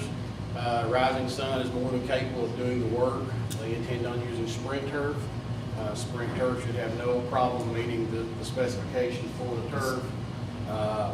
There's a very tight spec on the turf, so it's apples to apples, so you're not really trading anything for the $163,000 difference between the first place and second place bidder. So we're very pleased. It would be Codell's recommendation tonight to definitely move forward with Rising Sun. If you guys decide you want to move forward with it at all, I think you'd be in good hands. We have no reservations about them. They do good work. We have no reason to believe they couldn't perform the work. We've done many fields with those guys personally, and with very good results.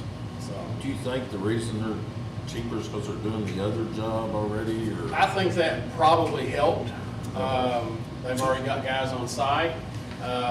Also, they have a pretty good relationship with their turf manufacturer, Sprint Turf. They do a ton of stuff with them, so they can sometimes get preferred pricing.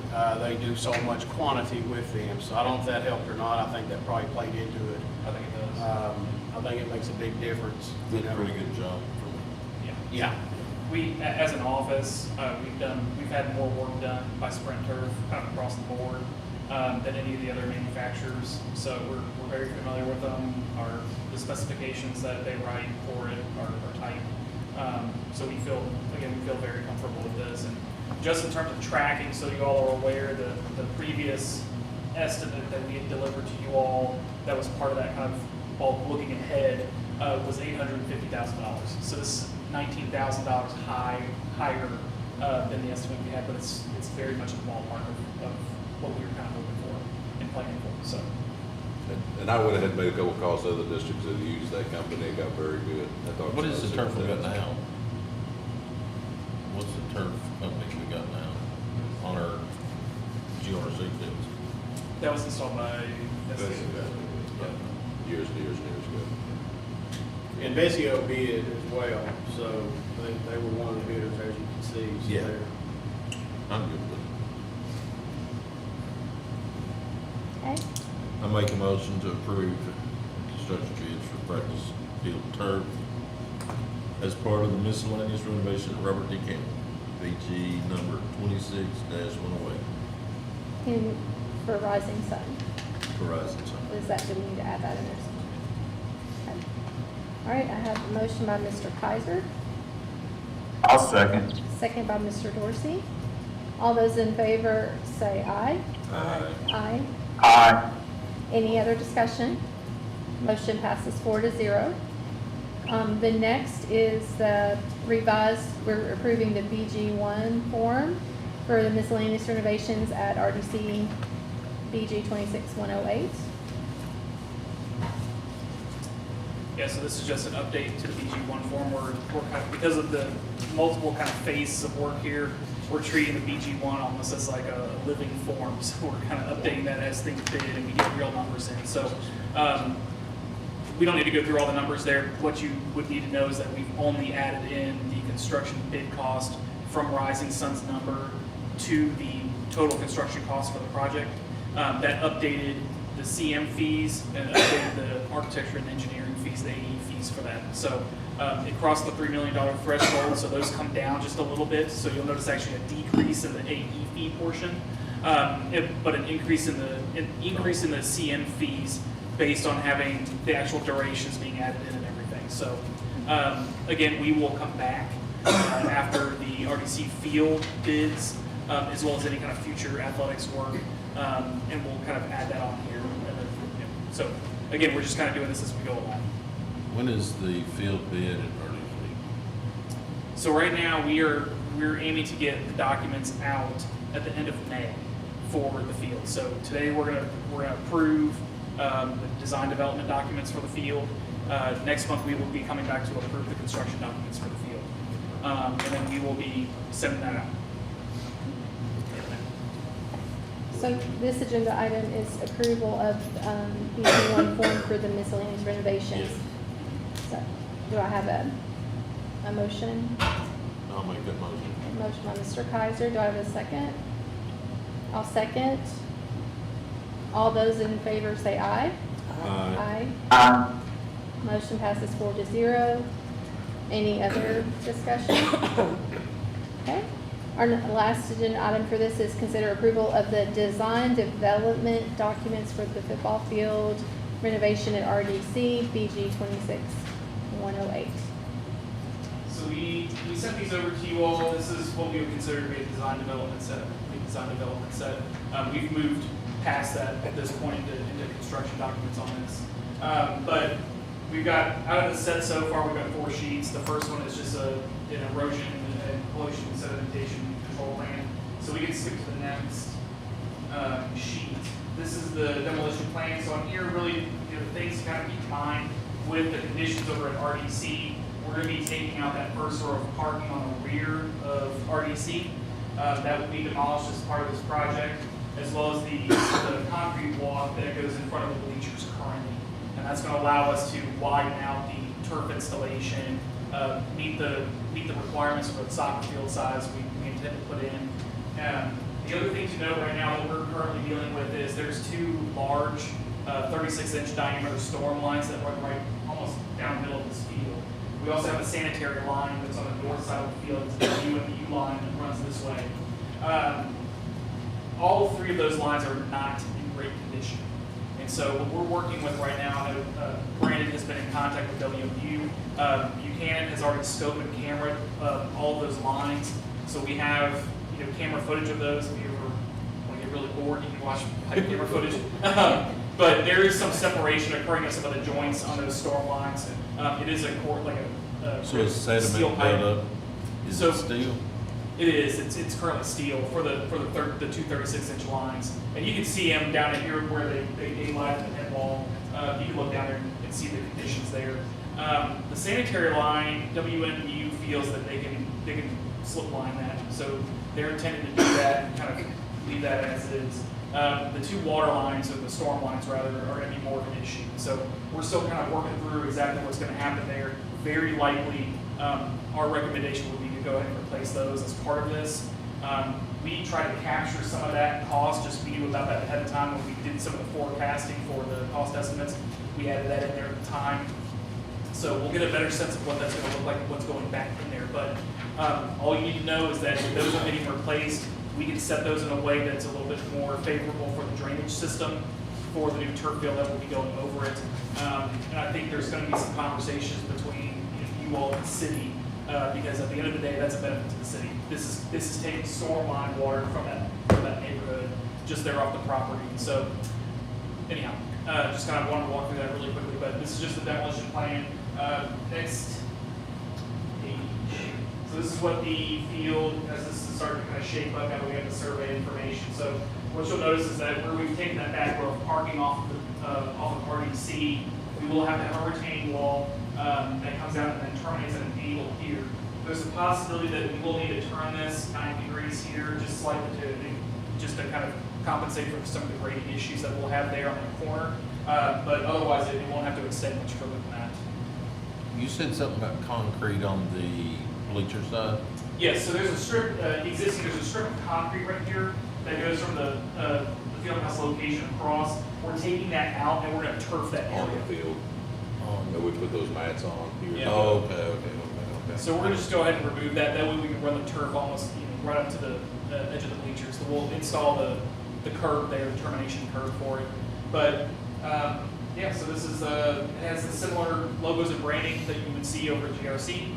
So we've got that started to lay out. Again, it's a 60-yard soccer field as well, so that allows you all to compete or have host competitions for regional and I believe actually the first and second round of the state now they've adjusted that per KHSAA. So I think that's all good. We will be doing, because of the grade differential here, then we'll be adding a chain link fence that will wrap around there that will act as a guardrail component, just to keep people from trying to go over that retaining wall area as well. So How high will the retaining wall sit above the parking lot? Be like a curb or? I think the highest that we have it right now is somewhere in the neighborhood between 6 and 9 feet at its highest point, and then it kind of tapers off on both ends. I'm saying from the parking area, is it gonna be like curbs sticking above there, or is it gonna be? Oh, sorry, yes, we're gonna be installing a new curb. So there'll be a curb on top of the wall? Yes, that's correct. Yes, this line right here is where the curb's being installed, to kind of terminate the parking area. And then the retaining wall, the segmental retaining wall will be behind that with the fence on top. Okay. So I really think that's it as far as this goes. We have another sheet that's just details, so I'm not gonna go through this. Well, Do you have any more? I just make sure that the details on the last page, it's got GRC down there, so it should be RDC, Yeah, right? research over to RDC. Okay. That's correct. We just use that as a template, just so we can go ahead and do the RDC and get all the dimensions accurate. I think this is exciting myself. I'm ready for it. And we have Mrs. Smith, the principal in the room. Do you have any thoughts? I'll be know what Ms. Paula said, we're excited. Awesome. And again, next month we'll have the full set of plans that'll be very close to ready to go outdoor to Codell. So we can walk through that in more detail if you want at the time. This field it's the same field that's been there Yeah. like since the creation of GRC, right? I mean, surely? 70s. Yeah, 70s? Okay, yeah, so lots of good. 78? Good. 87, 88? 87, 88? Somewhere in that number. It was there. Well, I think that's When I good. come- When I come back next month, we'll also have the engineering drawings too, so we will have some electrical work. We're adding in plumbing work, so we're adding in some water lines for drinking fountain access, water access spigot on the kind of plain north end of the field. Some electrical outlet boxes, so there's going to be electrical utilities run under this. And we will also be doing some adjustments to the lighting currently. So the way that the lighting currently sits, the three that are on that north side will have to shift out to accommodate the field size. So right now, the game plan is that we're going to reuse the actual light poles, relocate those, but the lighting systems themselves, the actual lights will have to be replaced and be switched over to LED. And we'll do that to all 6. So that way it's consistent, you get consistent lighting, and they may need to do some re-aiming to the field when they do that. Are those poles in the ground, or they sit on concrete piers? I believe they're on concrete piers right now. I can confirm with Mike, but they are. all right. So I have a motion to approve the design development documents for the football field renovation at RDC. I'll make the motion. Okay, motion by Ms. Thomas. Do I have I'll a second. second by Mr. Kaiser. All those in favor say aye. Aye. Aye. Motion passes 4-0. Any other discussion? Okay, thank you, Yep. Mr. Thank y'all. And Mr. Music for coming in. Thank you, guys. Our next agenda item is acknowledgement of monthly CCPS financial update and by Mrs. Ellis. Evening.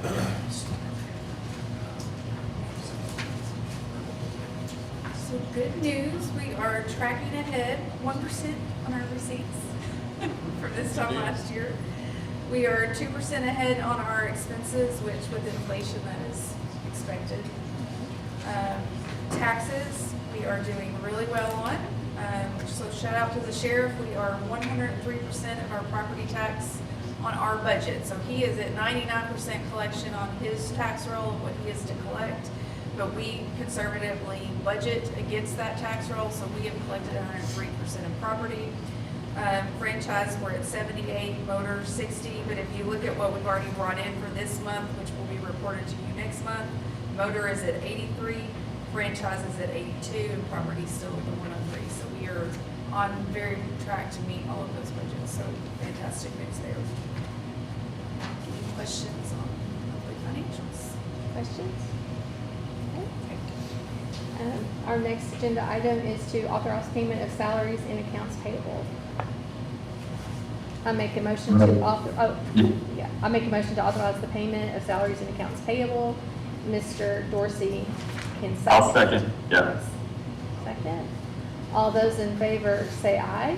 Aye. Aye. Motion passes 4-0. Okay. And our next agenda item is consider approval of updated SBDM staffing allocations for the 26-27 school year.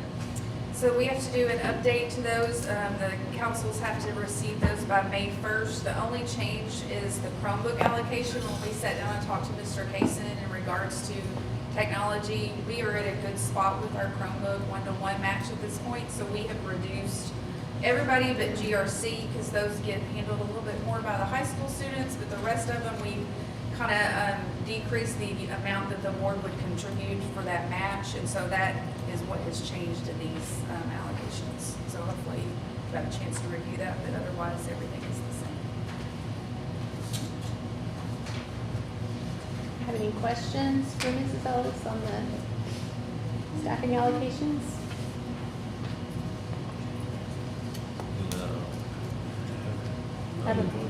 I'll make the motion to approve the SBDM staffing allocation for 26-27 school year. I've got a motion by Mr. Kaiser. I'll second. All those in favor say aye. Aye. Aye. Motion passes 4-0. Any other discussion? We'll move on to the next agenda item, which is consider approval of BG5 for 19157 demo of aero coating building. So this is going to be the same for all three. I know they have to be approved separate, but this is housekeeping for our backpack construction system that just do these closing documents. So this is closing out these projects within the backpack system that we just have to do paperwork for. How old are they?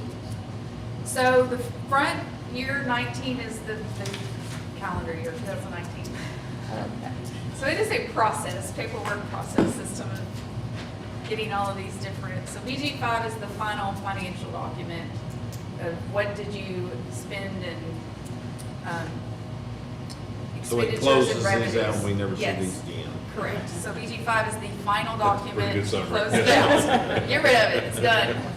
So this is the final on these projects. Tied over the boat. No monies, just. Yeah, so closing there's out no paperwork. residuals, it's straight expenditures, straight monies in on this, there's nothing left over, it's just, But we need to make a motion for Yeah. each one. yes, you'll have to make a motion for each one, but I make a motion to approve of the BG5 for 19-157 demo of air coating building. And I'll second that motion.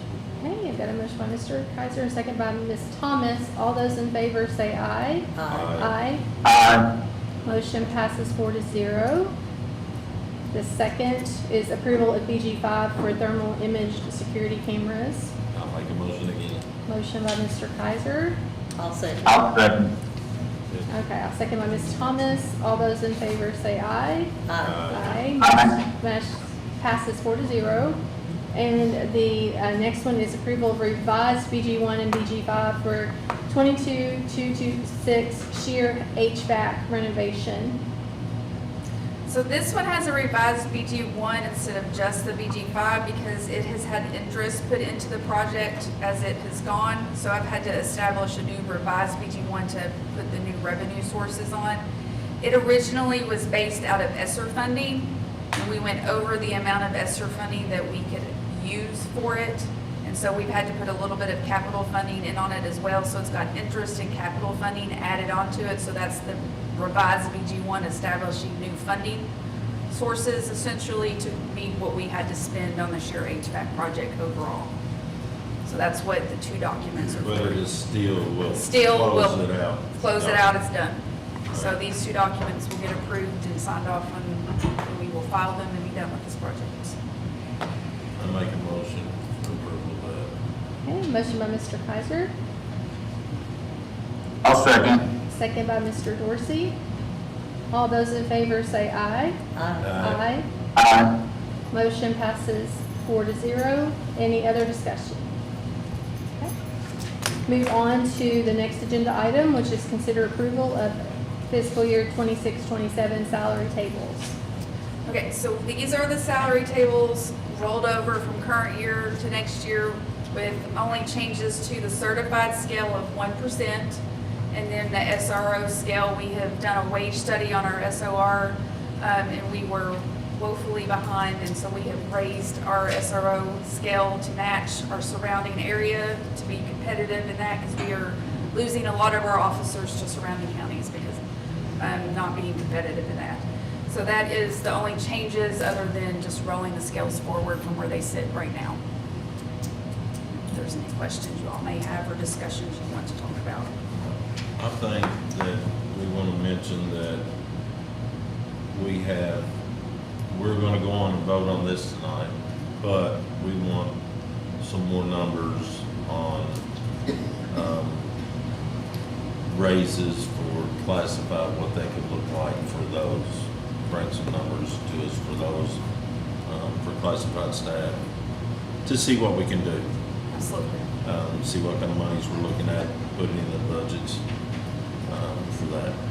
So this has got the step raises in it plus 1%? Plus 1%. That we vote on tonight? Yeah. And then we vote on more raises, they'll still get the 1% plus whatever else we vote. So all the salary tables have a 1% step raise built into them. So when we redid our scales, we built in a 1% step raise. So everybody gets a 1% increase annually with the step raise.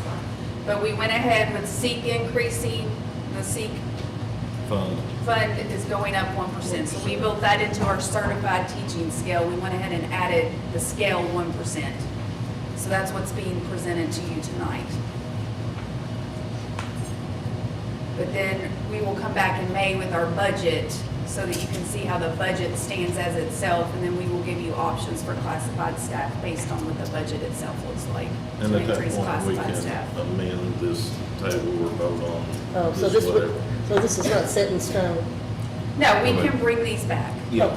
no, That's it's not okay set in with that. stone. Yep. They're not set in stone until we start July 1 school year. So Because we have- need to see the budget and that too. This just allows us to get and go ahead and post some things so that as we're in hiring season, people have an idea of what we're gonna offer for next year. With the possibility of it getting better, but again, information out there.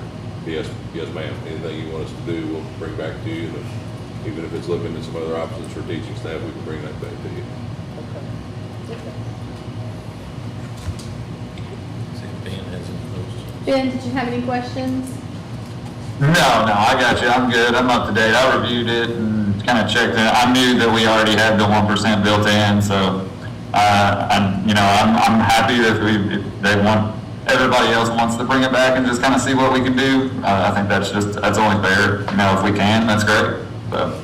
Okay. All right.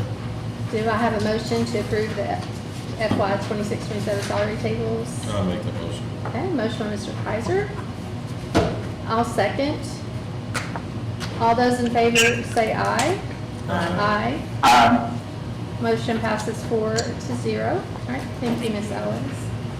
Our next agenda item is acknowledgement of upbeat presentation by Dr. Featherstone and Justine Martinez. I was going to come up and do the formal introduction. A few years ago, I think we all set out together to really put together comprehensive retention and recruitment packages for staff, because at that point, our turnover rate was 67%. So one of the things that we did was we wanted to have an anonymous reporting system where staff could give true feedback, and then that company could provide us with the data for improving. So we went with a company named Upbeat Incorporated. And Dr. Featherstone is representing Upbeat for us. And just a little bit of the things that she does. She's a national leader in employee engagement and organizational culture. She helps organizations turn employee feedback into actionable strategies that drive retention, improve morale, and build stronger, more effective teams. And I feel like tonight's kind of been a showcase of that with what we're doing and things that people have come up and shared. So she's going to kind of give you a little bit more insight to all the schools in the district and share some really fun and exciting. Welcome, Dr. Featherstone. I hope you can hear me. I recently had thyroid surgery, so it's not coming back as quickly as I thought. Not to my husband's dismissal, but good evening. My name is Ginger Featherstone, Madam Chair, members of the board, Superintendent Howard. Thank you for having us tonight. I don't know if I thank you. I'm not going to spend an inordinate amount of time. I know you probably have a lot more still on the agenda. This is kind of the things that I'm going to be covering with you. I will take questions and answers at the end if you have any. We're not going to actually go into the platform. If that's something that Superintendent Howard would like to do at some point in time, we'd be happy to do that with you as well. So, a little bit about what we do. So, ultimately, this is based on research. So you start with teacher retention research, which is what all of the survey is built on. And so we use this expertly designed platform, which all of your schools are using. I personally, former high school principal, former deputy superintendent, I love it. It has so many features that allows them to dig into data. I had a boss previously that used to say, what gets measured is what gets done. So when you're looking at the data, you're setting your action plans, and I love this district, big rocks. So that's really powerful. The next step in this is we have leadership coaches. That's me. So I work with the principals, and we look at their data, and we come up with what are you doing, what we do differently, and what are the action plans moving forward. So that when we come back again, we're going to look at the data and say, did it work? If not, why? Or what do we need to do differently? Or, oh my gosh, that data is amazing. You saw some fabulous data tonight. And then from there, you're going to be looking at this. This is just a little bit of data from JCPS, which is Jefferson County. They started with a pilot, which was their AIS schools, and they ended up going district-wide, which they are now at 94% teacher retention. So this is the coaching cycle, very similar to a school improvement learning cycle. This is very similar. We start with the survey, then we do a data analysis. So the data gets aggregated, and all of the questions that are in there have different weightings. So that's how we get the engagement score. We analyze that, then we have a dialogue. That's me having conversations with the program manager, which is Justine. She couldn't be here tonight. We meet with district leadership. We go over the data as a district, and we talk about any of the schools that they want to look into that data as well. I provide support. I'm there if they ever need me. I'm here via email. Tonight I got to meet some of them because we've been doing these little screen faces, so it's kind of fun to meet everybody. And then they implement their action plans. The thing that's been fabulous here is that Superintendent Howard made it clear that what we do, I always believe it's got to be aligned with your school improvement process, but also as well, it's aligned with their big rocks. How do they align? And so it's not adding to the plate, it's how do we continue to move it. I know you probably can't see this, or maybe you can widen it on your screens. These are the different categories and the power of what these categories can do. So it's not in a silo. So these questions don't exist alone. But for example, satisfaction and purpose, belonging and well-being. If you improve in those categories by 10%, you've moved your engagement score 5.5 points. What that means is it's also aligned with your student achievement. So when you're moving that engagement score, you are improving your state testing, which is really fabulous. So this kind of gives you a line. So along the bottom, what you can see is the aggregate engagement score. So as I improve my engagement score, so does my percent of students scoring. And this is data based on our most recent research and looking at state math scores. This here again, this shows 3 different school districts and where they're at. As you can see, they're all in different places on the map right now, but what you can see is where they started in the far left and where they're at now. They've all improved in their engagement, which also impacts teacher retention, which ultimately is what we're focusing on here, but it also impacted their student achievement scores. So really powerful data. So what have we done with Clark? It's been a great relationship so far. We started in the spring of 2024, and I think Dr. Hall, I think you were looking at that, like all these different numbers are going on and what's happening. Yeah. So we've done 3 surveys so far. So we started in spring of 24, then they did it in fall of 24, and then we just did a survey in spring of 2026. And they're very strategic about when they're doing it and why they're doing it, because I know you do the impact survey as well. So you want to make sure that you're getting that bang for your buck. This speaks volumes of the commitment of the school district and the board. You started the very first round in 2024, 80% participation rate. And this is all about teacher and your classified staff voice. This is their voice into saying, this is what we need to work on, or this is what we're doing well. You went up to 88% the fall of 2024, and I will say this last round, 96% participation rate. That's powerful. Shout out to your teachers for making this happen. And again, I think Dr. Parrish is right. It's an anonymous survey. They know it's anonymous. I couldn't tell you who they are. So it's really speaks volumes. This is our ultimate goal, teacher retention. So these are the key 2 questions that exist in the survey. First, I can see myself teaching at my school for at least the next year. That's improved. I have to put my glasses on to see this one. That's improved to 96%. And then I would recommend working at my school, which I think is a really, really powerful statement. When I say to people, I want you to come work with me at my school, that improved from 88 to 95%. Powerful. This is a culture here where people want to work, they want to stay. So we talk about areas of strength, and this data talks about what is an area of strength for Clark County. And I want to share that the engagement score is at 81. That's really powerful. That is an aggregate score, so all of the questions have different weightings, so that is not a percent. All of the other questions, those are percentages. So what you'll see on that very first slide that I had all of those skinny lines with all of the numbers on it, satisfaction and purpose, belonging and well-being were two of the highest indicators for improving retention and impacting student achievement. If the kids know they belong, they know they're known, they feel valued, it makes a difference. So these are some data points. 97% of your teachers agreed that they find a sense of purpose in the work that they do. 92% agreed that they feel like they belong at their school.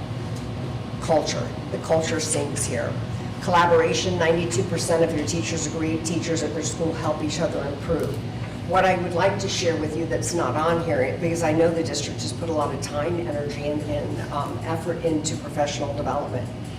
It's the next one that's not going to fit on this slide, but I will tell you professional development was 87% positive.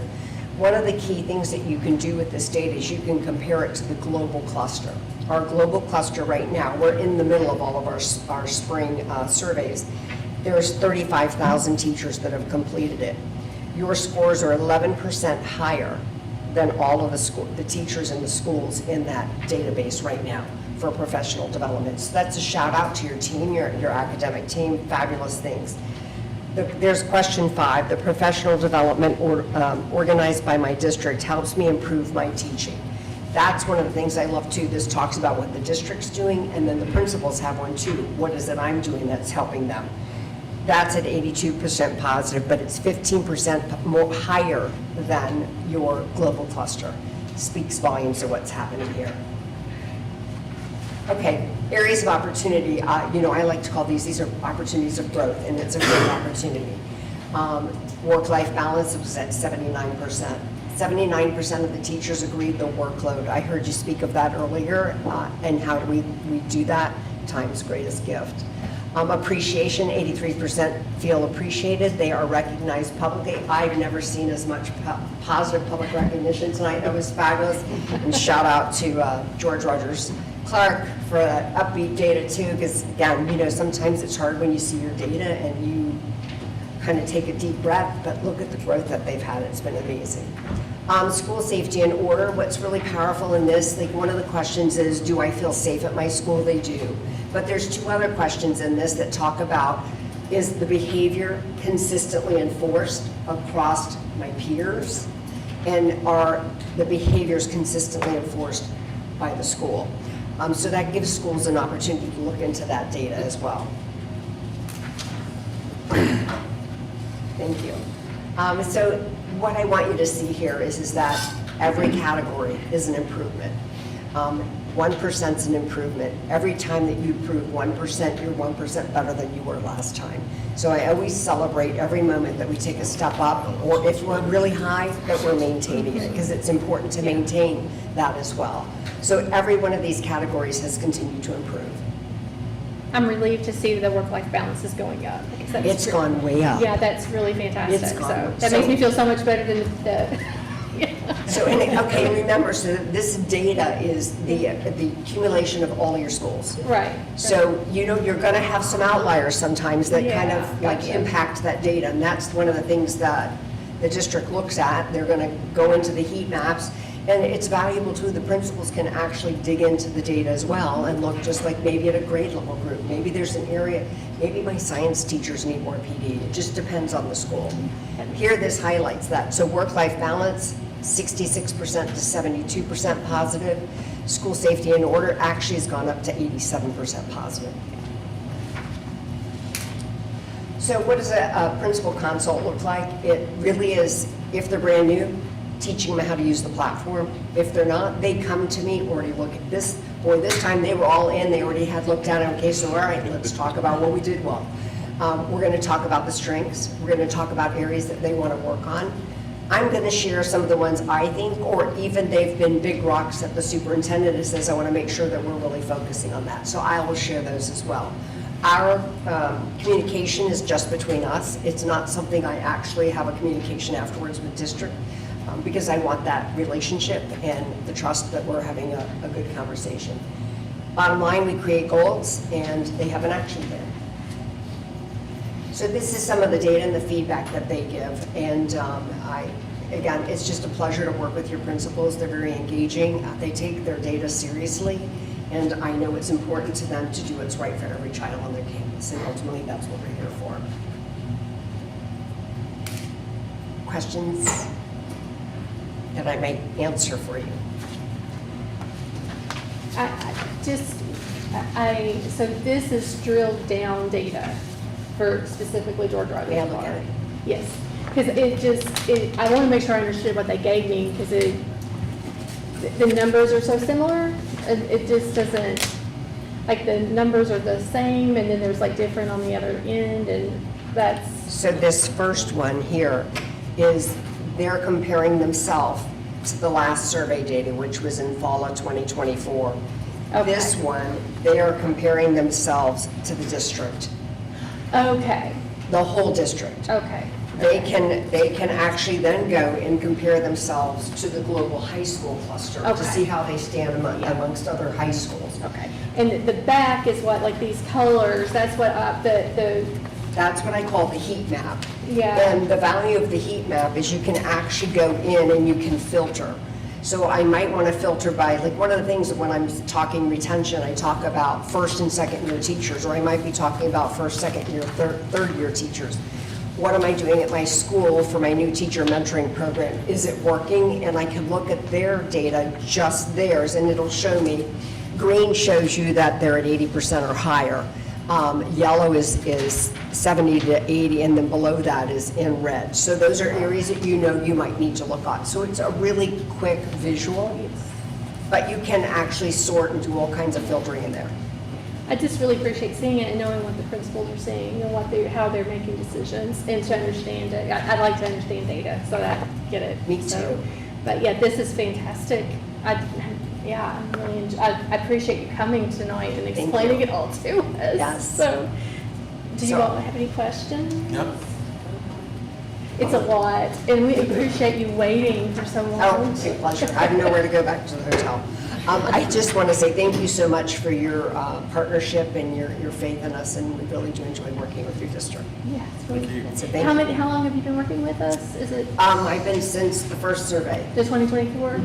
Okay, because I remember doing it, it's just it's been a minute, so. Yeah. Okay. Yeah, All right. it's really great data too. Yeah, And thank you. if you need anything else, let me know. Thank Thank you all so much. Thank you. Okay. Our next agenda item is consider approval of Campbellsville University student teacher MOA by Dr. Parrish. So this is just an update to our MOA so we can continue providing support and services to Campbellsville student teachers. Okay. I'll make it motion. A motion by Mr. Kaiser. I'll second. All those in favor say aye. Aye. Mr. Dorsey, are you there? Okay. We'll do 3-0 for that one. Okay. Anyone have any other questions? Okay. Our next agenda item is consider approval of job description for director. So kind of like we did last year when we condensed all the multitude of teachers and principals and directors, this is kind of just following the same suit, it's just a generic directors. Okay. He texted us to say his phone had died. Oh, okay. Calm Okay. down. Okay. All right. Yeah, you guys have been working so hard on these job descriptions, so, all right. Do we have a motion to pass or to approve this job description for director? I'll make that motion. Do I have a I'll second. Second by Mr. Kaiser. All But those is this in- just any director? Well, I mean, So basically, if you look at all the job descriptions, there's a couple in there that always say other duties as assigned. So literally, a director could have any duty assigned to them. That's what we all try to cross-train within departments as well. So So it's kind of like a teacher, like we had all of the high school, middle school, elementary school teachers. Well, teachers basically do the same things, but the duties that they don't do the same, they're specifically assigned by their supervisor and designate. So we're kind of aligning the rest of our job descriptions to be the same, but you'll notice that it's kind of the last and next bullet in every job description and other duties as assigned.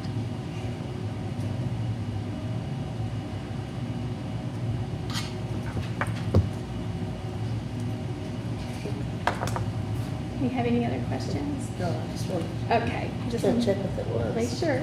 Okay, so all those in favor say aye. Aye. Aye. Okay, motion passes 3-0. Our next agenda item is job description for instructional assistant 4. So this is one of those fun ones where we're trying so many new initiatives, and if I had the time of day to get out and share all the work-life balance stuff we're doing, people would probably know more of them specifically. But you know, we created the daycare and the aftercare. Well, as we're doing these things, we're learning along the way. And one of the things we were learning is that a lot of our full-time staff during the day could actually work some of these positions in the afternoon. So some of our staff that only have 7-hour contracts could pick up shifts for us, kind of like other districts are doing that with bus drivers. Yeah. We learned to do that this year with the preschool because they dismiss so much earlier. So they're out at 1 o'clock. And since we do have the majority of our students coming from preschool and the aftercare, we were supplementing with staff. So instead of having to put Mrs. Ellis and her team through the payroll woes of trying to do an IA2 plus an aftercare employee, we're combining it. So this will be only employees that work as an IA and an aftercare employee. Oh. So it's like dual function in one. Yeah.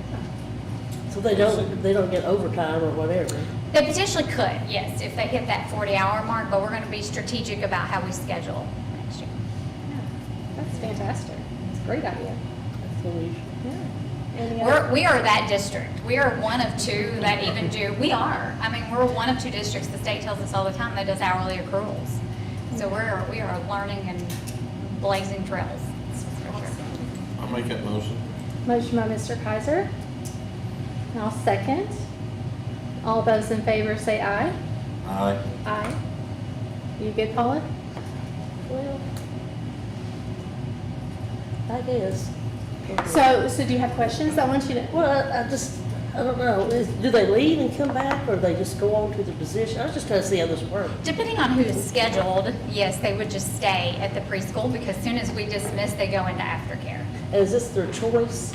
Yes, they get to decide, yes. Okay, then, I mean, you're not forced to say, No. you gotta do these 6 hours and you gotta do this hour ma'am. here. No. No, it'd be At a night. contracted position just like anybody else would apply for. Because essentially, like, end of the school day and preschool day, then they go into aftercare. So if they might be an instructional assistant from 7 to 1, and then they step into this next position. So essentially, they would Yeah. apply to have this job. Yes. So it's Yeah. completely their choice. Okay. It's It just even, there's a cleans new up. pay scale even for it Correct. themselves, just I presented, mean, it's like having 2 part-time jobs, right? basically. It's like working at Lowe's at night and then Walmart during the day. The only difference is it cleans it up in our own financial house, so we're not trying to. figure- Clocking in, clocking out, clocking in, Yes. clocking out, 2 different. It's a convenience job roles. thing for them. So, okay, so they don't have to clock in and clock out?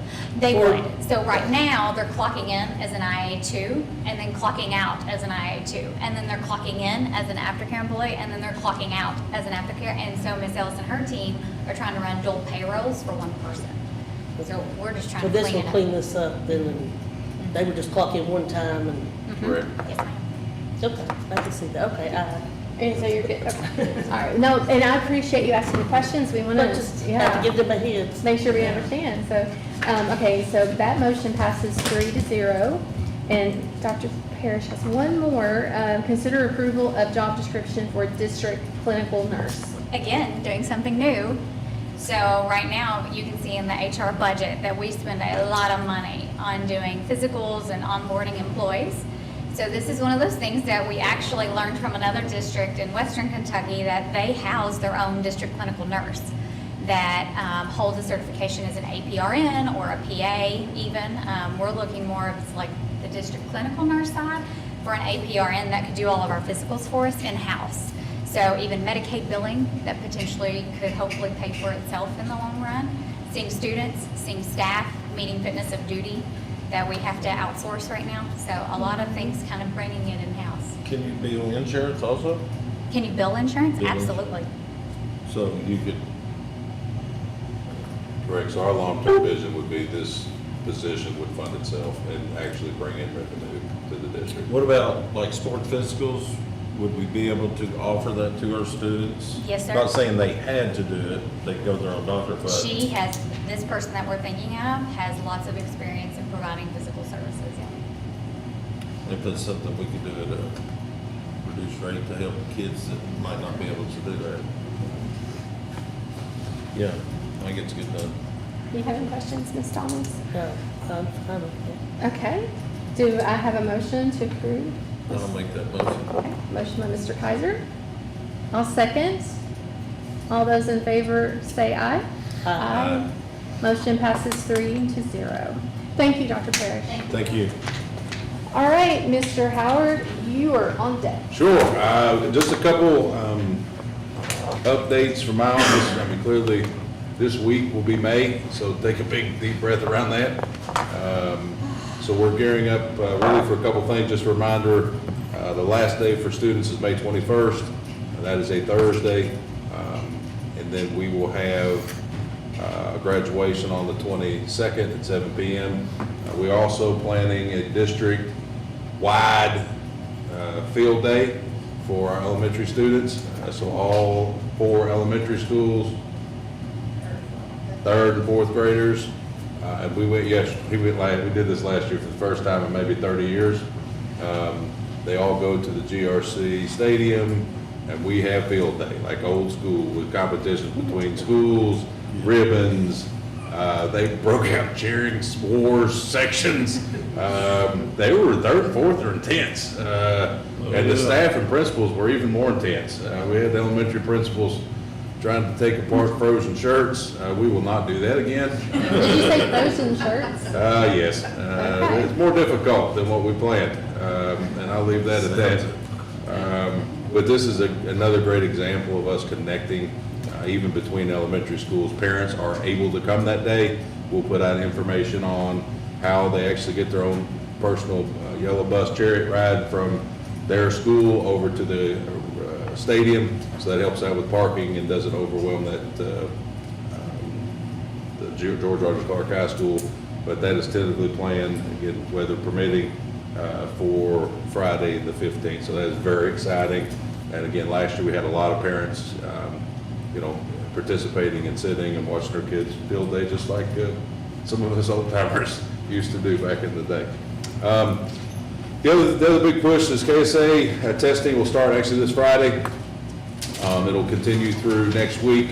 It's 3rd grade through 11th grade, with the exception of freshmen. We give freshmen some bar time to acclimate to high school before we start testing them. And again, I just want to point out, state testing does not define us. It does not define our kids. It is one test on one day.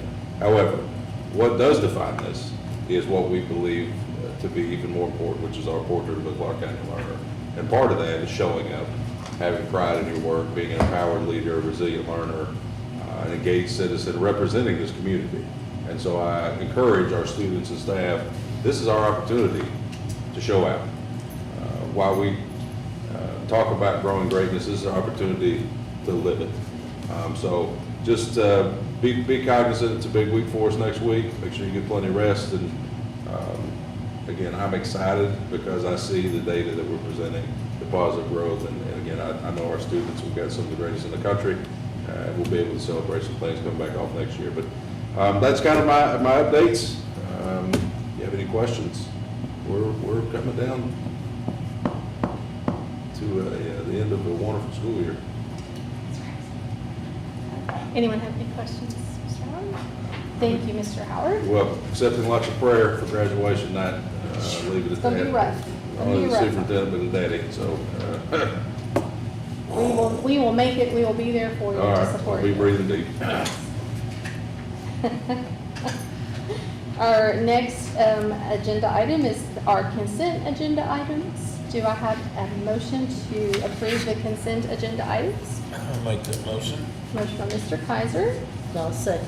second by Mrs. Thomas. All those in favor say aye. Aye. Motion passes 3-0.